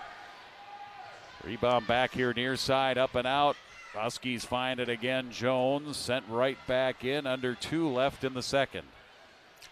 Just got to love how the Huskies just kind of glide, and then things kind of happen with that speed. Stay poised, and a nice drop pass. Sauer just couldn't convert on that scoring opportunity. The other thing that the Huskies do really well is get back defensively. Centennial Spring Lake Park hasn't had many odd man rushes or odd player rushers. Thorson has the puck on her stick. Brings it up to the line. Hands it off to Mum. Mum cross ice pass, and the one-time attempt, Little swung and missed. Puck though stays in the zone with McQuay in the far corner. And McQuay able to poke it up to the point. Setting up Little. Shot, traffic, body, loose. Ends up behind the net off of the rebound. O'Hara pushes it ahead to the far side. Kuhlenkamp for Centennial Spring Lake Park will ice the puck. With 1:01 left in the second and 5-1. Well, you mentioned Coach Volk had nothing but great things to say about this third line, how hard they work. And it features at center Ella Thorson. And, of course, Thorson last year on the state championship team as a freshman played on that blue line. This year they moved her up to a forward. And she's been centering that line with Olsen and McQuay, and it's been doing extremely well. Centennial Spring Lake Park able to win the face-off out to center and then chipped right back in. Little goes in on the chase. Centennial Spring Lake Park has numbers here. O'Hara, long feed. Across the line, O'Hearn sent wide of the Andover net. Tracking it down, Mum. Mum then pushed it ahead to Thorson. Thorson's long pass just out of the reach of Olsen, but she'll be the first to get it here in the Centennial zone. In low, McQuay. Helped around. Thorson is there. Needs to deal with 2 Centennial Spring Lake Park players with 22 seconds left. Still trying to force it out of the zone as O'Hearn. Crashing her body in there was Little. Doing what she has to try and hold it. Now Centennial does pop it out. Mum back to her line. Looks for Thorson. Final seconds of the second period. We started this period 4-0, and each team scoring a goal in the second. And Andover will have themselves a 5-1 lead going into the third period. 5-1, Andover leading Centennial Spring Lake Park, and you are watching high school girls hockey on QCTV Sports.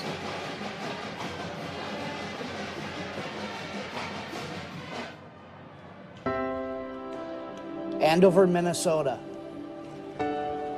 34.84 square miles and 33,000 strong. Home of the Huskies.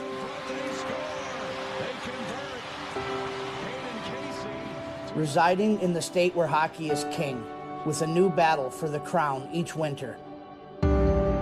16 teams, 14 games, one ultimate dream. Burger's shot to goal! 15 seconds in, Andover takes a 1-0 lead. But in the end, only 2 teams reigned victorious in the state of hockey. Skated out in the corner. Andover has won the state title. Which makes Andover the city of champions.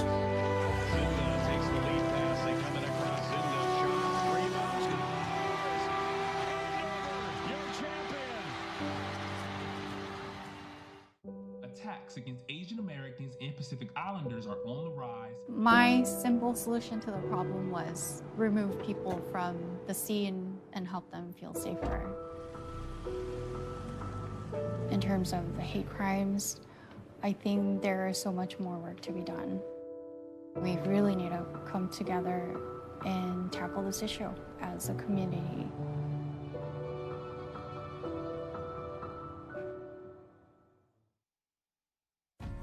The past locker room was about 20 years old, the original locker room that we had. And with the success that past players have had and recent players have had, it was time for an upgrade. The last time they saw this locker room was in its past form, so none of them have seen it. They helped with the demo, but after that, it's going to be a brand new form. Hey girls, 1, 2, 3.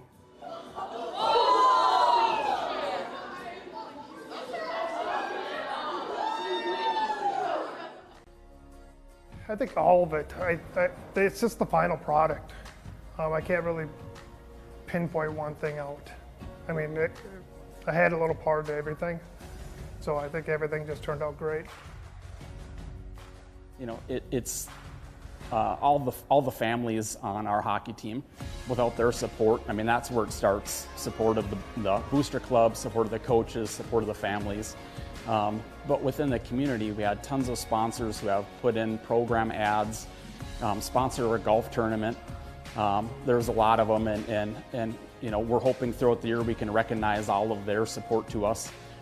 But it's not only the people that sponsored us and the families, but it's really anyone that has interest in Andover girls hockey, and you know, the support's poured out for all of us. So yeah, it's been fantastic. Just excitement to have brand new stuff, state-of-the-art items. You know, if you're going to continue to, you know, to build a hockey dynasty, yeah, you need to have good stuff. You need to have good equipment, good place to go, something that the girls can be proud of on the ice and off the ice. And I just think this is going to be a great spot for them to come together as a team and make good things happen for the years to come. And these 2 little girls, hopefully one day we'll get to use those, right? Well, I hope they enjoy it. They should. Respect it. They earn it. I mean, the old locker room was, I don't know, 20 years old, I'm guessing. Time for a change. And I think this would be a big boost for the girls to maybe give it that little extra effort. Not that they don't, but I think it's going to be a nice little addition to the Andover girls hockey. Hopefully another successful season. You know, Andover's had a history, especially the last 5 to 10 years of very high level hockey at all levels. So we're optimistic for the season, but yeah, hopeful that it's another successful year, and the girls you know, work hard, listen to their coaches, and give it their all.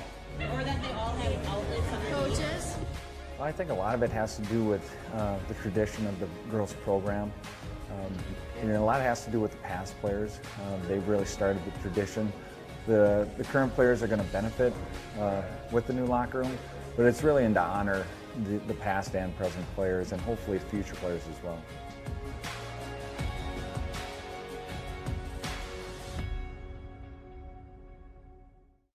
When I never graduated from high school, I realized I wanted to go back to school because I didn't want to work these back-breaking jobs the rest of my life. With the help of my father and having my son, that was all the motivation that I needed to come back to school I felt accomplished, made me feel that I could take on whatever challenges life throws at you. Find free adult education classes near you at finishyourdiploma.org. I'm Allison Griffith. I am the owner of Allison's Petite Pastries here in Ramsey, Minnesota. We have been open for 2 months now, and it's been going amazing thanks to the wonderful community of Ramsey. One of my specialty things that I have here are called petite gâteaux. It's kind of hard to pronounce, but it's a petite gâteau, so it means little cake in French. It is essentially a mousse element, something crunchy into it, a fruit element, a fruit curd, different elements like that create this thing. And what it is it's meant for like one person kind of thing. So with the petite, making things cute and tiny, but I also wanted to go for like the more individualized desserts. So behind me you can see all of the gorgeous petite gâteaux that I have. I kind of do a little play on different things, like there is like a brownie in there called Out of This World Brownie. It's amazing. It's the best brownie. Double chocolate, layer of fudge, layer of ganache, and then my favorite little cosmic sprinkles on top too. So it's something familiar for the city and for people around here to kind of familiarize themselves with. And then I've got my cheesecake, which is like, I will die with that recipe. It's the best cheesecake. I can turn any person who does not like cheesecake, after they try mine, they're hooked. My dad is requesting this year a French silk pie for Christmas, so we will definitely be doing that. The cookie boxes will be back with the 2 different sizes. Great for company parties, great for just having all the neighbor kids out in your yard making a bunch of snowmen and then having some cookies for them as well. The nice thing about those is we'll have kind of, the macaroons in there too for a nice gluten-free option as well. We'll have kind of our classic pack. Obviously my favorite Linzer cookies will be in there as well too. We'll just have kind of tons of stuff. We'll always have case cakes in there and cake pops that are themed. I literally can't wait to turn this bakery from Thanksgiving to Christmas in like a couple hours. So I'm very excited about that. The community has been absolutely incredible. I could not believe it. I literally, the days leading up to grand opening day, I was like, nobody's gonna show up. Nobody's gonna show up. They don't know who I am. It was absolutely incredible. Every time I popped my head up here looking, I got tears in my eyes because I was like, I can't believe this many people want to come and support me, and it's been insane. They've supported me at my house. They've supported me since I've opened. I've heard a lot of positive feedback from the community saying that they just love having a bakery in their town, and that's all I wanted to do ever since I was a kid, was to bring the first bakery to my hometown. And with Ramsey, they've been so awesome and so supportive and so just 10 out of 10 of a community. I couldn't have asked for a better community. There's no other city I'd want to put them in.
Welcome to Tot Time. Hi, my name is Cindy Ramsier, and I'm the program coordinator at the Andover Community Center. Today, you're here at the Community Center during Tot Time Open Gym.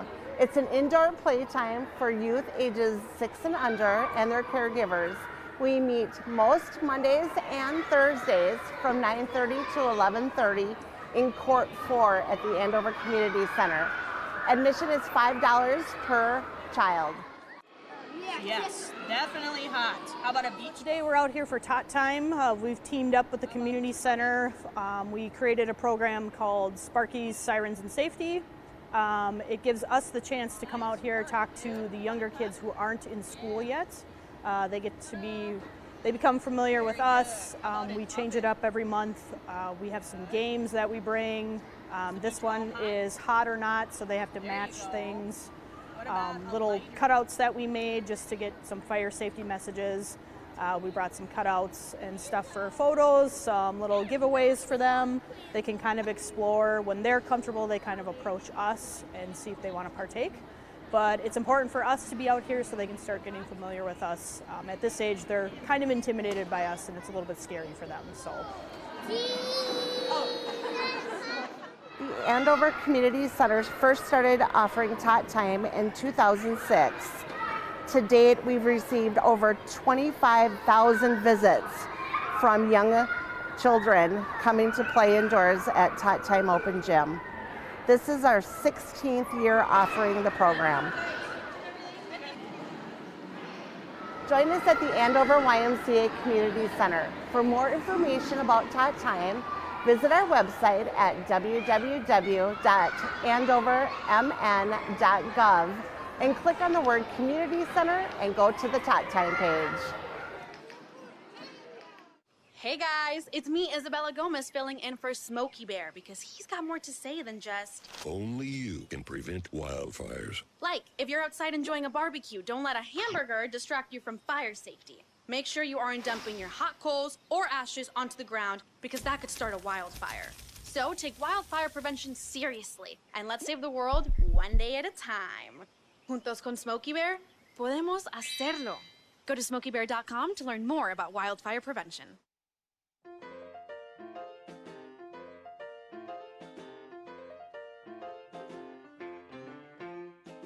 Introducing Mrs. Ice Cream and Soda Pop Shop. Located in Ramsey, Minnesota, just off of Bunker and St. Francis Boulevard, Mrs. brings a new retro ice cream parlor experience to the Anoka-Ramsey area. I was able to catch up with the owners Ethan and Jess Pratt, the same owners who brought Ombi Wine Bar to downtown Anoka, to learn more about their story and goals with their new business venture. When we opened Ombi Wine Bar, we wanted to create a one-of-a-kind, just unique experience that really focused on the ambiance. Over the last year and a half, we welcomed the birth of our daughter, Isabel, last summer 2021, and with her birth we wanted to continue to extend what we were doing with Ombi, but focus on new moments, more moments that were centered around family, places that we could take our daughter. And with that came the creation of Mrs. Ice Cream and Soda Pop Shop. We'd like to think that we offer a different type of experience here. We like to incentivize people staying and enjoying the ambiance. So one of the questions that we'll ask you when you come in to order is if you would like it for here or to go. And if you say for here, we'll put it in a lovely glass dish or cup for you. And it really just kind of helps with the whole experience, tying it all together. Huskies a 5-1 lead as we go to the third period here from the Andover Community Center as Andover trying to pick up their 17th win of the season and pick up career win number 200 for their head coach Melissa Volk, who came in with a career record here at Andover, 199, 72, and 6. And take a look at those scoring highlights and plays from the second period, Joe. Well, you could see the Huskies really had a chance to extend the lead. They got the lead. There was an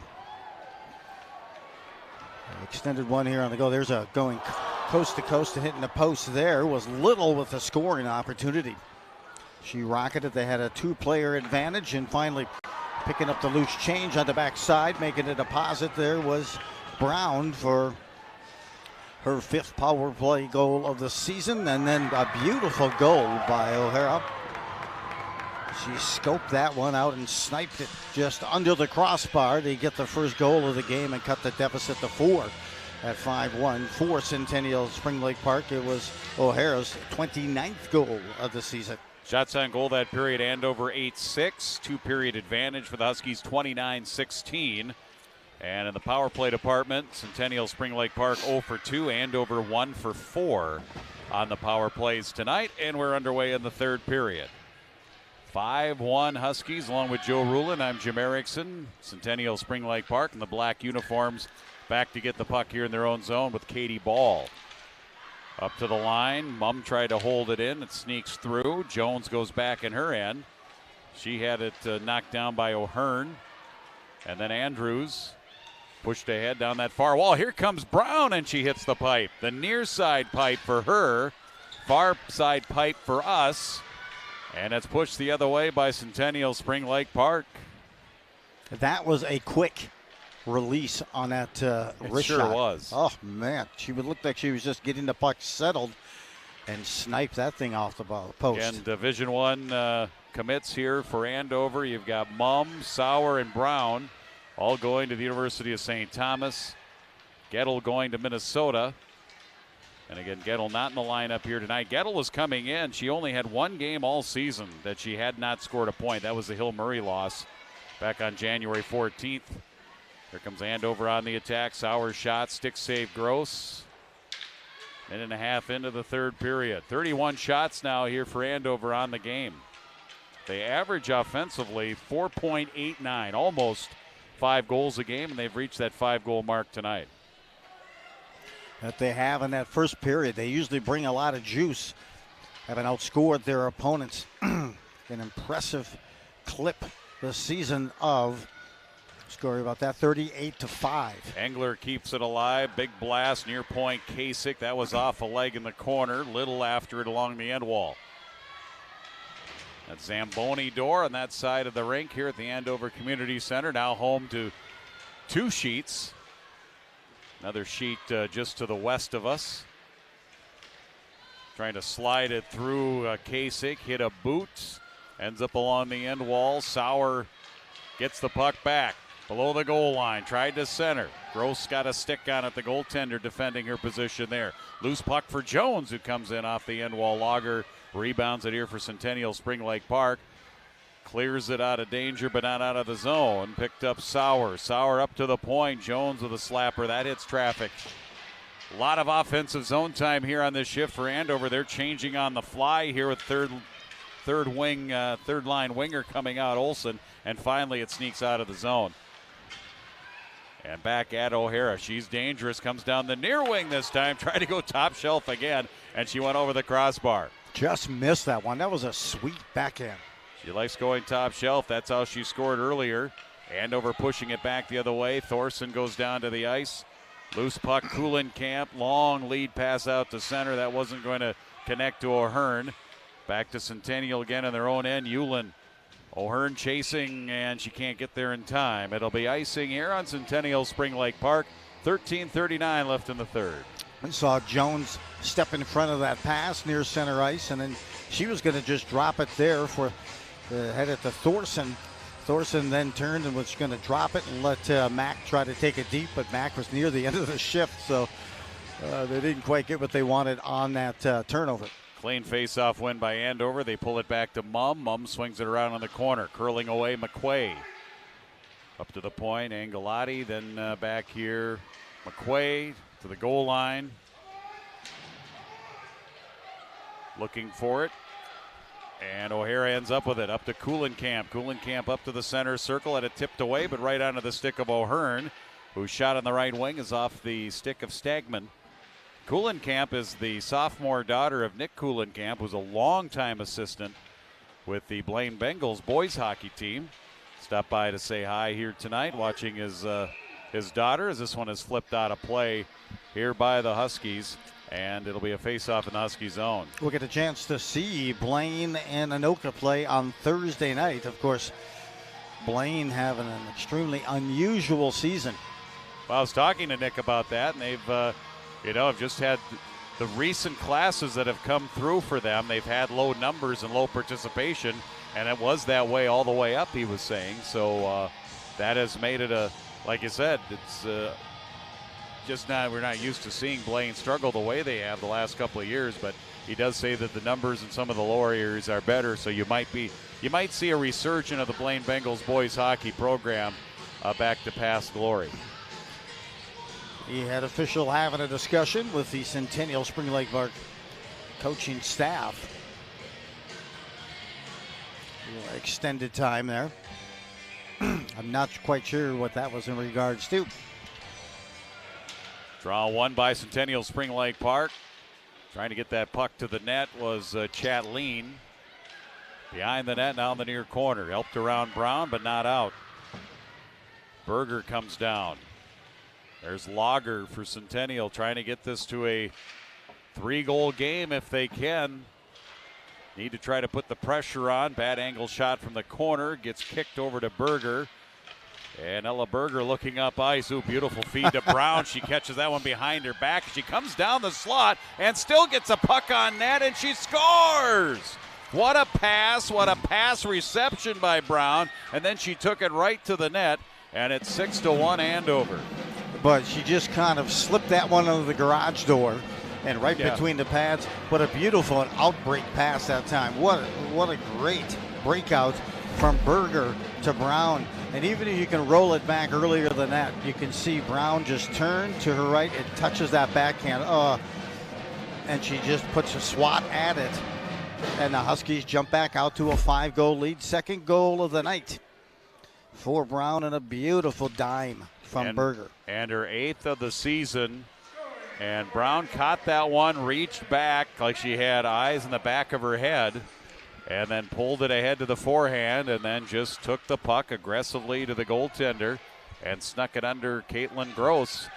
And it's Andover now extending the lead to 5. O'Hearn trying to get to it and does steer it in, and a diving cover there by Stegman. Face off in the Andover zone.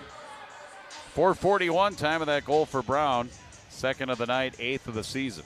I don't know if we can catch that breakout pass all the way from Berger from where it started, but it was just the hands on that pass alone as Brown turned, and it was right there on her backhand. Yeah. Beautiful setup, and just worked her way deep. Good soft hands, good close in look here for Kuhlenkamp. Almost put that one behind Stegman. Kuhlenkamp has it again with a shot. And it's saved, knocked away by Stegman to the near side corner, bouncing back out to neutral. O'Hearn pushes it out. Christensen grabs it here all the way in, and a glove save. The best save of the night here for Gross as she stops Engler with 11:32 left in the third. Wow, somebody called 911 because she was robbed. A beautiful glove save. Hashtag FTL flashing the letter on that save. Wow, look at this. Took it right off the stick. Beautiful, good pressure, good pass from Christensen up ahead to Engler. I thought that was going to find the back of the net. Steal by Centennial. Hemmer comes in. She tried to drag it around a defender. Huskies would have none of that. Jones ends up with a puck and pulled ahead. Christensen out to center. 2-on-2 here for the Huskies. 3-on-3 at the line with a trailer. Coming in is that shot by Christensen. The bid for the hat trick. She scored 2 goals in the first. And another save by Gross. Sauer trying to get her stick in there and see if she can knock it loose or find maybe a loose puck. Good Close weave. to being offside because coming into the zone there was Christensen originally, and she kind of toe dragged the puck just a little bit, and that almost created an offside. They did not blow the whistle on it. Andover winning the faceoff here. They pull it back to Delic. Delic back in low, chasing at Thorson. And it'll be, they wanted to say Cougars, wanted to say Panthers. We'll just say Centennial Spring Lake Park. Andover banks it off the near side wall. Kicked around, McQuay ends up with it. Cross ice pass, spinning around Olsen. Nothing there, and Centennial will come back the other way. Chatelaine needs to get off on the line change. We'll dump it in off of the stick of the Andover goaltender Stegman. Back in the corner, like they were square dancing in that far side. And promenade. Yes, they were promenading, or they were, what do they say? Swing your partner. That's what they were doing. As Olsen brings it in for Andover, banks it in. Delic trying to find it. She gets tangled up by Katie Ball. Katie Ball, a freshman on this team. They have 7th graders, 8th graders, and freshmen that contribute quite heavily. Here comes Kulikamp with some speed down the right side. A shot gloved and held on to by Stegman. Kulikamp has 4 goals on the season, 17 points. Pretty good look there from the right circle. You can tell that she has some just pure speed. She was looking to really burst her way past the defense, and then finally, with a good wrister, seeing it all the way, Stegman locks up that save. Face-off win by Andover. Huskies, Berger won that draw, got a stick on it at the blue line, but it stays in the Andover zone. Mung back behind the net. Angelotti then up and around, and then Berger finds it in front of her bench. Stick to stick Brown. Brown draws a crowd. Knocked down as ball goes down, as does Brown. And now Berger sandwiched along that end wall along with Thompson. We have 9.5 left in the third period. Shots are 35-20. Only 1 goal in this third period, and that was Brown, her second of the night from Berger. And that extended the lead here for Andover. We are a team that has the lead. You want to extend the lead, and that's exactly what Andover did here early in this third period. 4:41 in. O'Hara at center. Lager try to dance around Berger. None of that happening here for Ella. Ella skates in, will swing around, allow everybody to come into the zone. Now he takes a slap shot. She'll send it up high over the netting. Almost hit the scoreboard in the impressive analog clock here at the Andover Community Center. Always got to salute the folks here at Andover going old school with the analog clock up above the scoreboard. I know. Don't you just love it? It's just a taste of the past. It is. I don't even know if our kids in like kindergarten, are they even taught how to read an analog clock anymore? There it is. It brings back memories of the old stadiums where they had the Longines or whatever that, Longines, or what was the name of that brand? It was a brand and a company that made clocks, and Met Stadium had a big analog clock up above the big scoreboard out in right center. But even the way they Vikings would games. keep time during the games. Well, yeah, the olden days they kept time during games with an analog clock. They didn't have digital yet.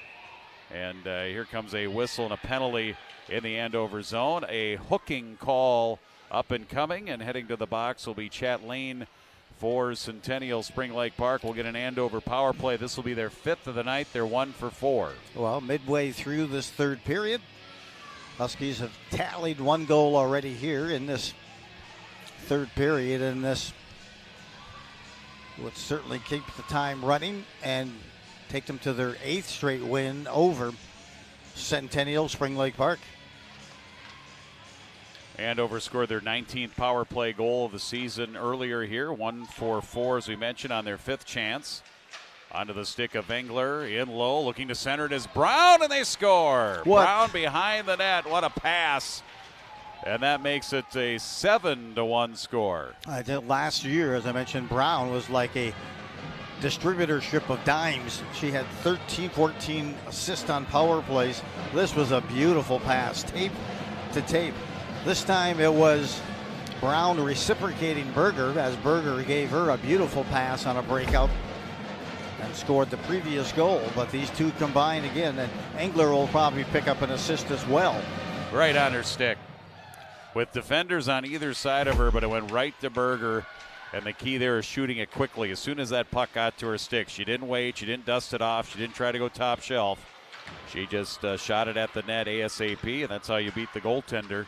Gross could not come up with it, and it's 7-1 Huskies. Time of the goal, 8:40. Second goal of the night for Berger, giving her 22 on the season, and for her career, 93. That ends up being a power play goal, second of the night. They are 2 for 5 in the power play. Huskies, with Gettle, Berger, and Brown, they've got 3 players. And another penalty here on Centennial Spring Lake Park. They have 3 players that are in the top 10 all-time in Andover girls hockey history. Mentioned Gettle, Berger, and Brown. Brown is 9th all-time. Gettle 6th all-time, and Berger 3rd all-time.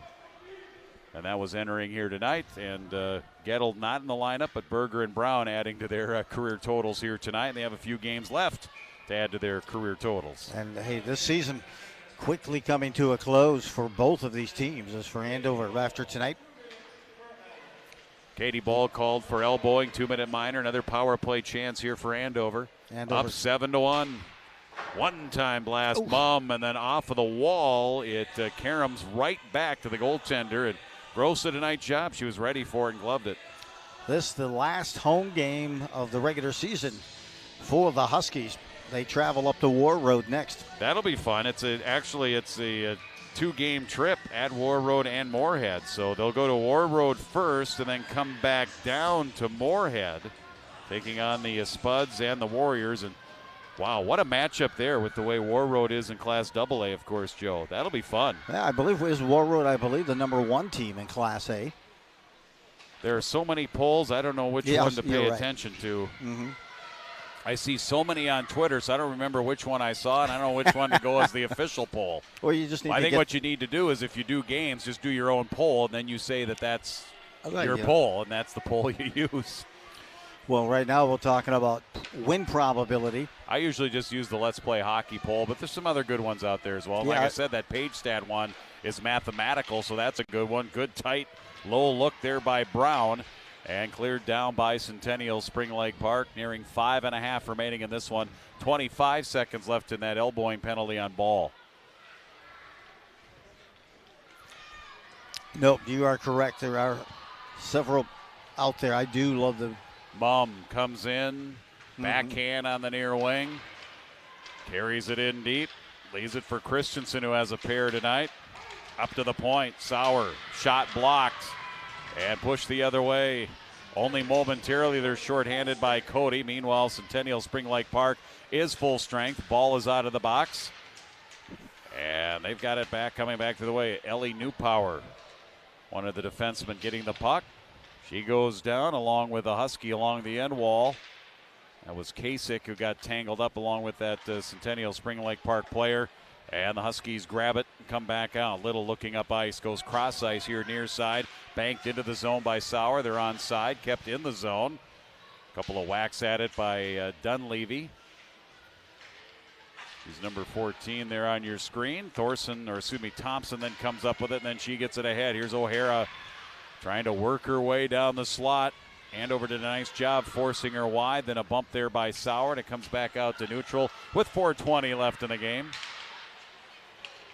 Good poke check, swept away by Little, back to the line. McQuay coming in, and she goes to the net after she gave it up to Christensen. A little give and go, and the puck ends up back behind the net along the end wall. 13-minute mark of the third period. Andover 37 shots on goal. O'Hara, end of her shift, center circle, shovels it down with the backhand. Angelotti here for Andover. Swings it around, gets some help from Hannah Olson. Then back up near wing wall, McQuay towards the net. Swatted away. Then off the wall by Hannah Olson. Thorson still with that puck on her stick. Ella Thorson, sophomore defense. Then Centennial Spring Lake Park sends it down. We'll get an icing. And we have that running time with that 6-goal lead. And it appears Coach Volk on her way to her 200th win. 200 wins and not yet completed 10 seasons. That's an average of, as of right now, 20 wins a year. Not too bad. It was a struggle. They didn't have good records early on in her career and in her stint here. But, boy, just talk about the meteoric rise of the Andover Husky girls hockey program under the tutelage and the leadership and vision of Melissa Volk. 5 straight section championships, 4 state conference championships, 5 total. 30 wins last year, going 30-0. After this season, she'll have well over a dozen players that have now a D1 level hockey. Heading back the other way is Delic. Thorson right back at it here for the Huskies. We are going to try to catch up with her right after the game, so try to get a rinkside interview here and talk to her about that 200th win. Jones got a shot, cleared out by Centennial Spring Lake Park, and it'll be Mackenzie Jones back in her own zone as we near 2 minutes left. Tipped in deep by Pacey Krause. Fourth line seeing some time here for Andover with this game at 7-1 and well in hand. Kraus again. Puck loose. O'Hearn played it to herself off the far wall. Kuhlenkamp takes the long lead pass, comes in on the left side, and her shot is right into the logo, and Stegman holds on. Well, you know, we talked about it earlier, Jim. She doesn't always see the most amount of shots in a game, as the Huskies have led and been leading in terms of shots versus the opponents, leading that category for all but maybe one or two of the games. But she's got to be ready at any given time. The goal she gave up tonight was a spectacular goal by O'Hara. But otherwise, she's been rock solid, minimizing rebounds, has Stegman. Nearing a minute remaining, and it comes to her. Loose puck in the slot. She had her eye on it all the way. Then it comes back out with a quick turnaround shot. Kuhlenkamp, and the save by Stegman. Then all kinds of congestion right there around Stegman, but she holds on strong. And the clock continuing to running. Here we'll get a face-off, and that clock now down to 45 seconds. As I mentioned, next up, War Road. They travel there and for Centennial. You know, they're wrapping up there, and they begin section, but it'll be a tough section route for Centennial, Maple Grove. Rogers. Puck tangled up. Final 20 seconds, that puck along the end wall. Andover had a 4-0 lead after the fourth. After the first, it was 5-1 after the second, and then they've added a pair of goals here in the third to make the score 7-1, and we will get a penalty here at the end. And at this point, it is non-consequential. That is the horn, and that is the end of this one here tonight. The Andover Huskies pick up their 17th win of the season, improve to 7-3, stay undefeated again, and keep that winning streak going in the Northwest Suburban Conference. And career win number 200 for Melissa Volk as head coach of the Andover Huskies. Final here tonight, 7-1. Well, you know what? They pounced out early 4-0 and got the start. Never looked back. And I'll tell you, they just have that tendency of wearing teams down after those first periods. And they just continue their way to play their game. And they certainly have the horsepower, as they've demonstrated. All right, Joe's going to head downstairs. We will work to get an interview with Melissa Volk, talk about this one, and of course, probably just look back at the 200 career wins here. I'm sure she can't remember all 200 wins. We'll take a look at the upcoming schedule again for Centennial Spring Lake Park as the season starts to wind down. Those are the remaining games in their season. They have 4 games remaining. North Wright County, Elk River Zimmerman, White Bear Lake, non-conference. The last 2 games will be non-conference for Centennial Spring Lake Park, as you see there. And then upcoming for Andover, 5 games, all on the road. Again, a good trip, little road trip for the Huskies. Chance for them to get out of town this upcoming weekend on the 27th. That's Friday at War Road. Then the 28th, they'll come back down south to the Fargo-Moorhead area, take on the Spuds, and then a conference game, and then 2 non-conference games at Wayzata and at Stillwater. Hard to believe the season is already starting to wind down with just a couple of weeks left to go before section play begins for both of these teams. Again, Centennial Spring Lake Park, Section 5, and Andover out of Section 7, having won the last 5 section championships. Here's our upcoming broadcast schedule for you. You see that? Boys hockey coming up this week on the 26th on Thursday. Some wrestling and girls basketball yet to come before the end of January. We'll still have some more boys hockey coming up before the end of the season as well. We'll have some sectional playoffs, boys and girls hockey, and then the basketball will follow that as well.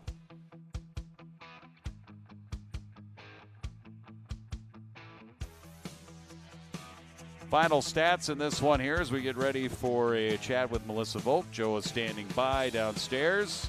Shots for the game, Andover 38-22. Shots in the third period, 9-6 in favor of the Huskies. Special teams, Andover finished 2 for 6 on the power play here tonight. 2 power play goals, adding to their season total now at 20 power play goals on the season. Centennial Spring Lake Park 0 for 2 in the power play. Goals tonight, Hannah Christensen had 2 in the first period. Engler with a goal in the first period. Berger had 2 goals, her 21st and 22nd. Scored in the first period and in the third period. Berger with 22 goals, leading the team in that department here for the Huskies. Engler added a goal in the first period. O'Hara scoring the only goal for Centennial. That's the goal at 13:30, the second period. That made it 5-1 at that point. And then Andover scored the only 2 goals in the third period from Brown and Berger. And that made the final here tonight 7-1. Centennial falls to 15-5-1, 7-4-1 in conference play in the Northwest Suburban. As we mentioned, Andover 17-3-0 overall. And in the conference, they go to 8-0. And then turn their sights on that big trip up north coming up this weekend. Big thanks to everybody for helping to put this one together. Always fun to broadcast here from the Andover Community Center. Busy place here tonight. Come into this place. They've got hockey going on in the news sheet. They have basketball and swimming and all kinds of activities going on in the other area. It's a busy, busy part of the metro and a busy, busy part of the city of Andover. We had a team photo that took place on the ice in commemoration of career win number 200 here tonight for Melissa Volk. What an honor that is. And I know the Huskies hope another 200.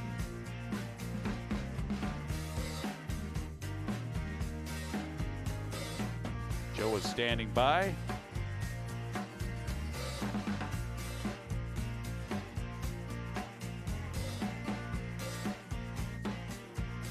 Enjoy a musical interlude as I pretty much run out of things to say.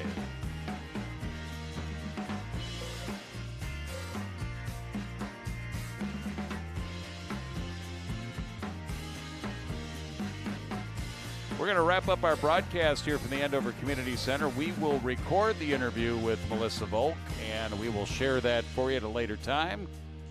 Just check out all the QCTV social media platforms, website, etc., YouTube page. We'll have it for you. So let's wrap it up. For Joe Ruland, for everybody in the truck, thank you so much for tonight's broadcast. I'm Jim Erickson. Again, the final here tonight. It's Andover getting the win in the Northwest Suburban Conference over Centennial Spring Lake Park, 7-1. Good night, everybody. You've been watching girls hockey from QCTV Sports.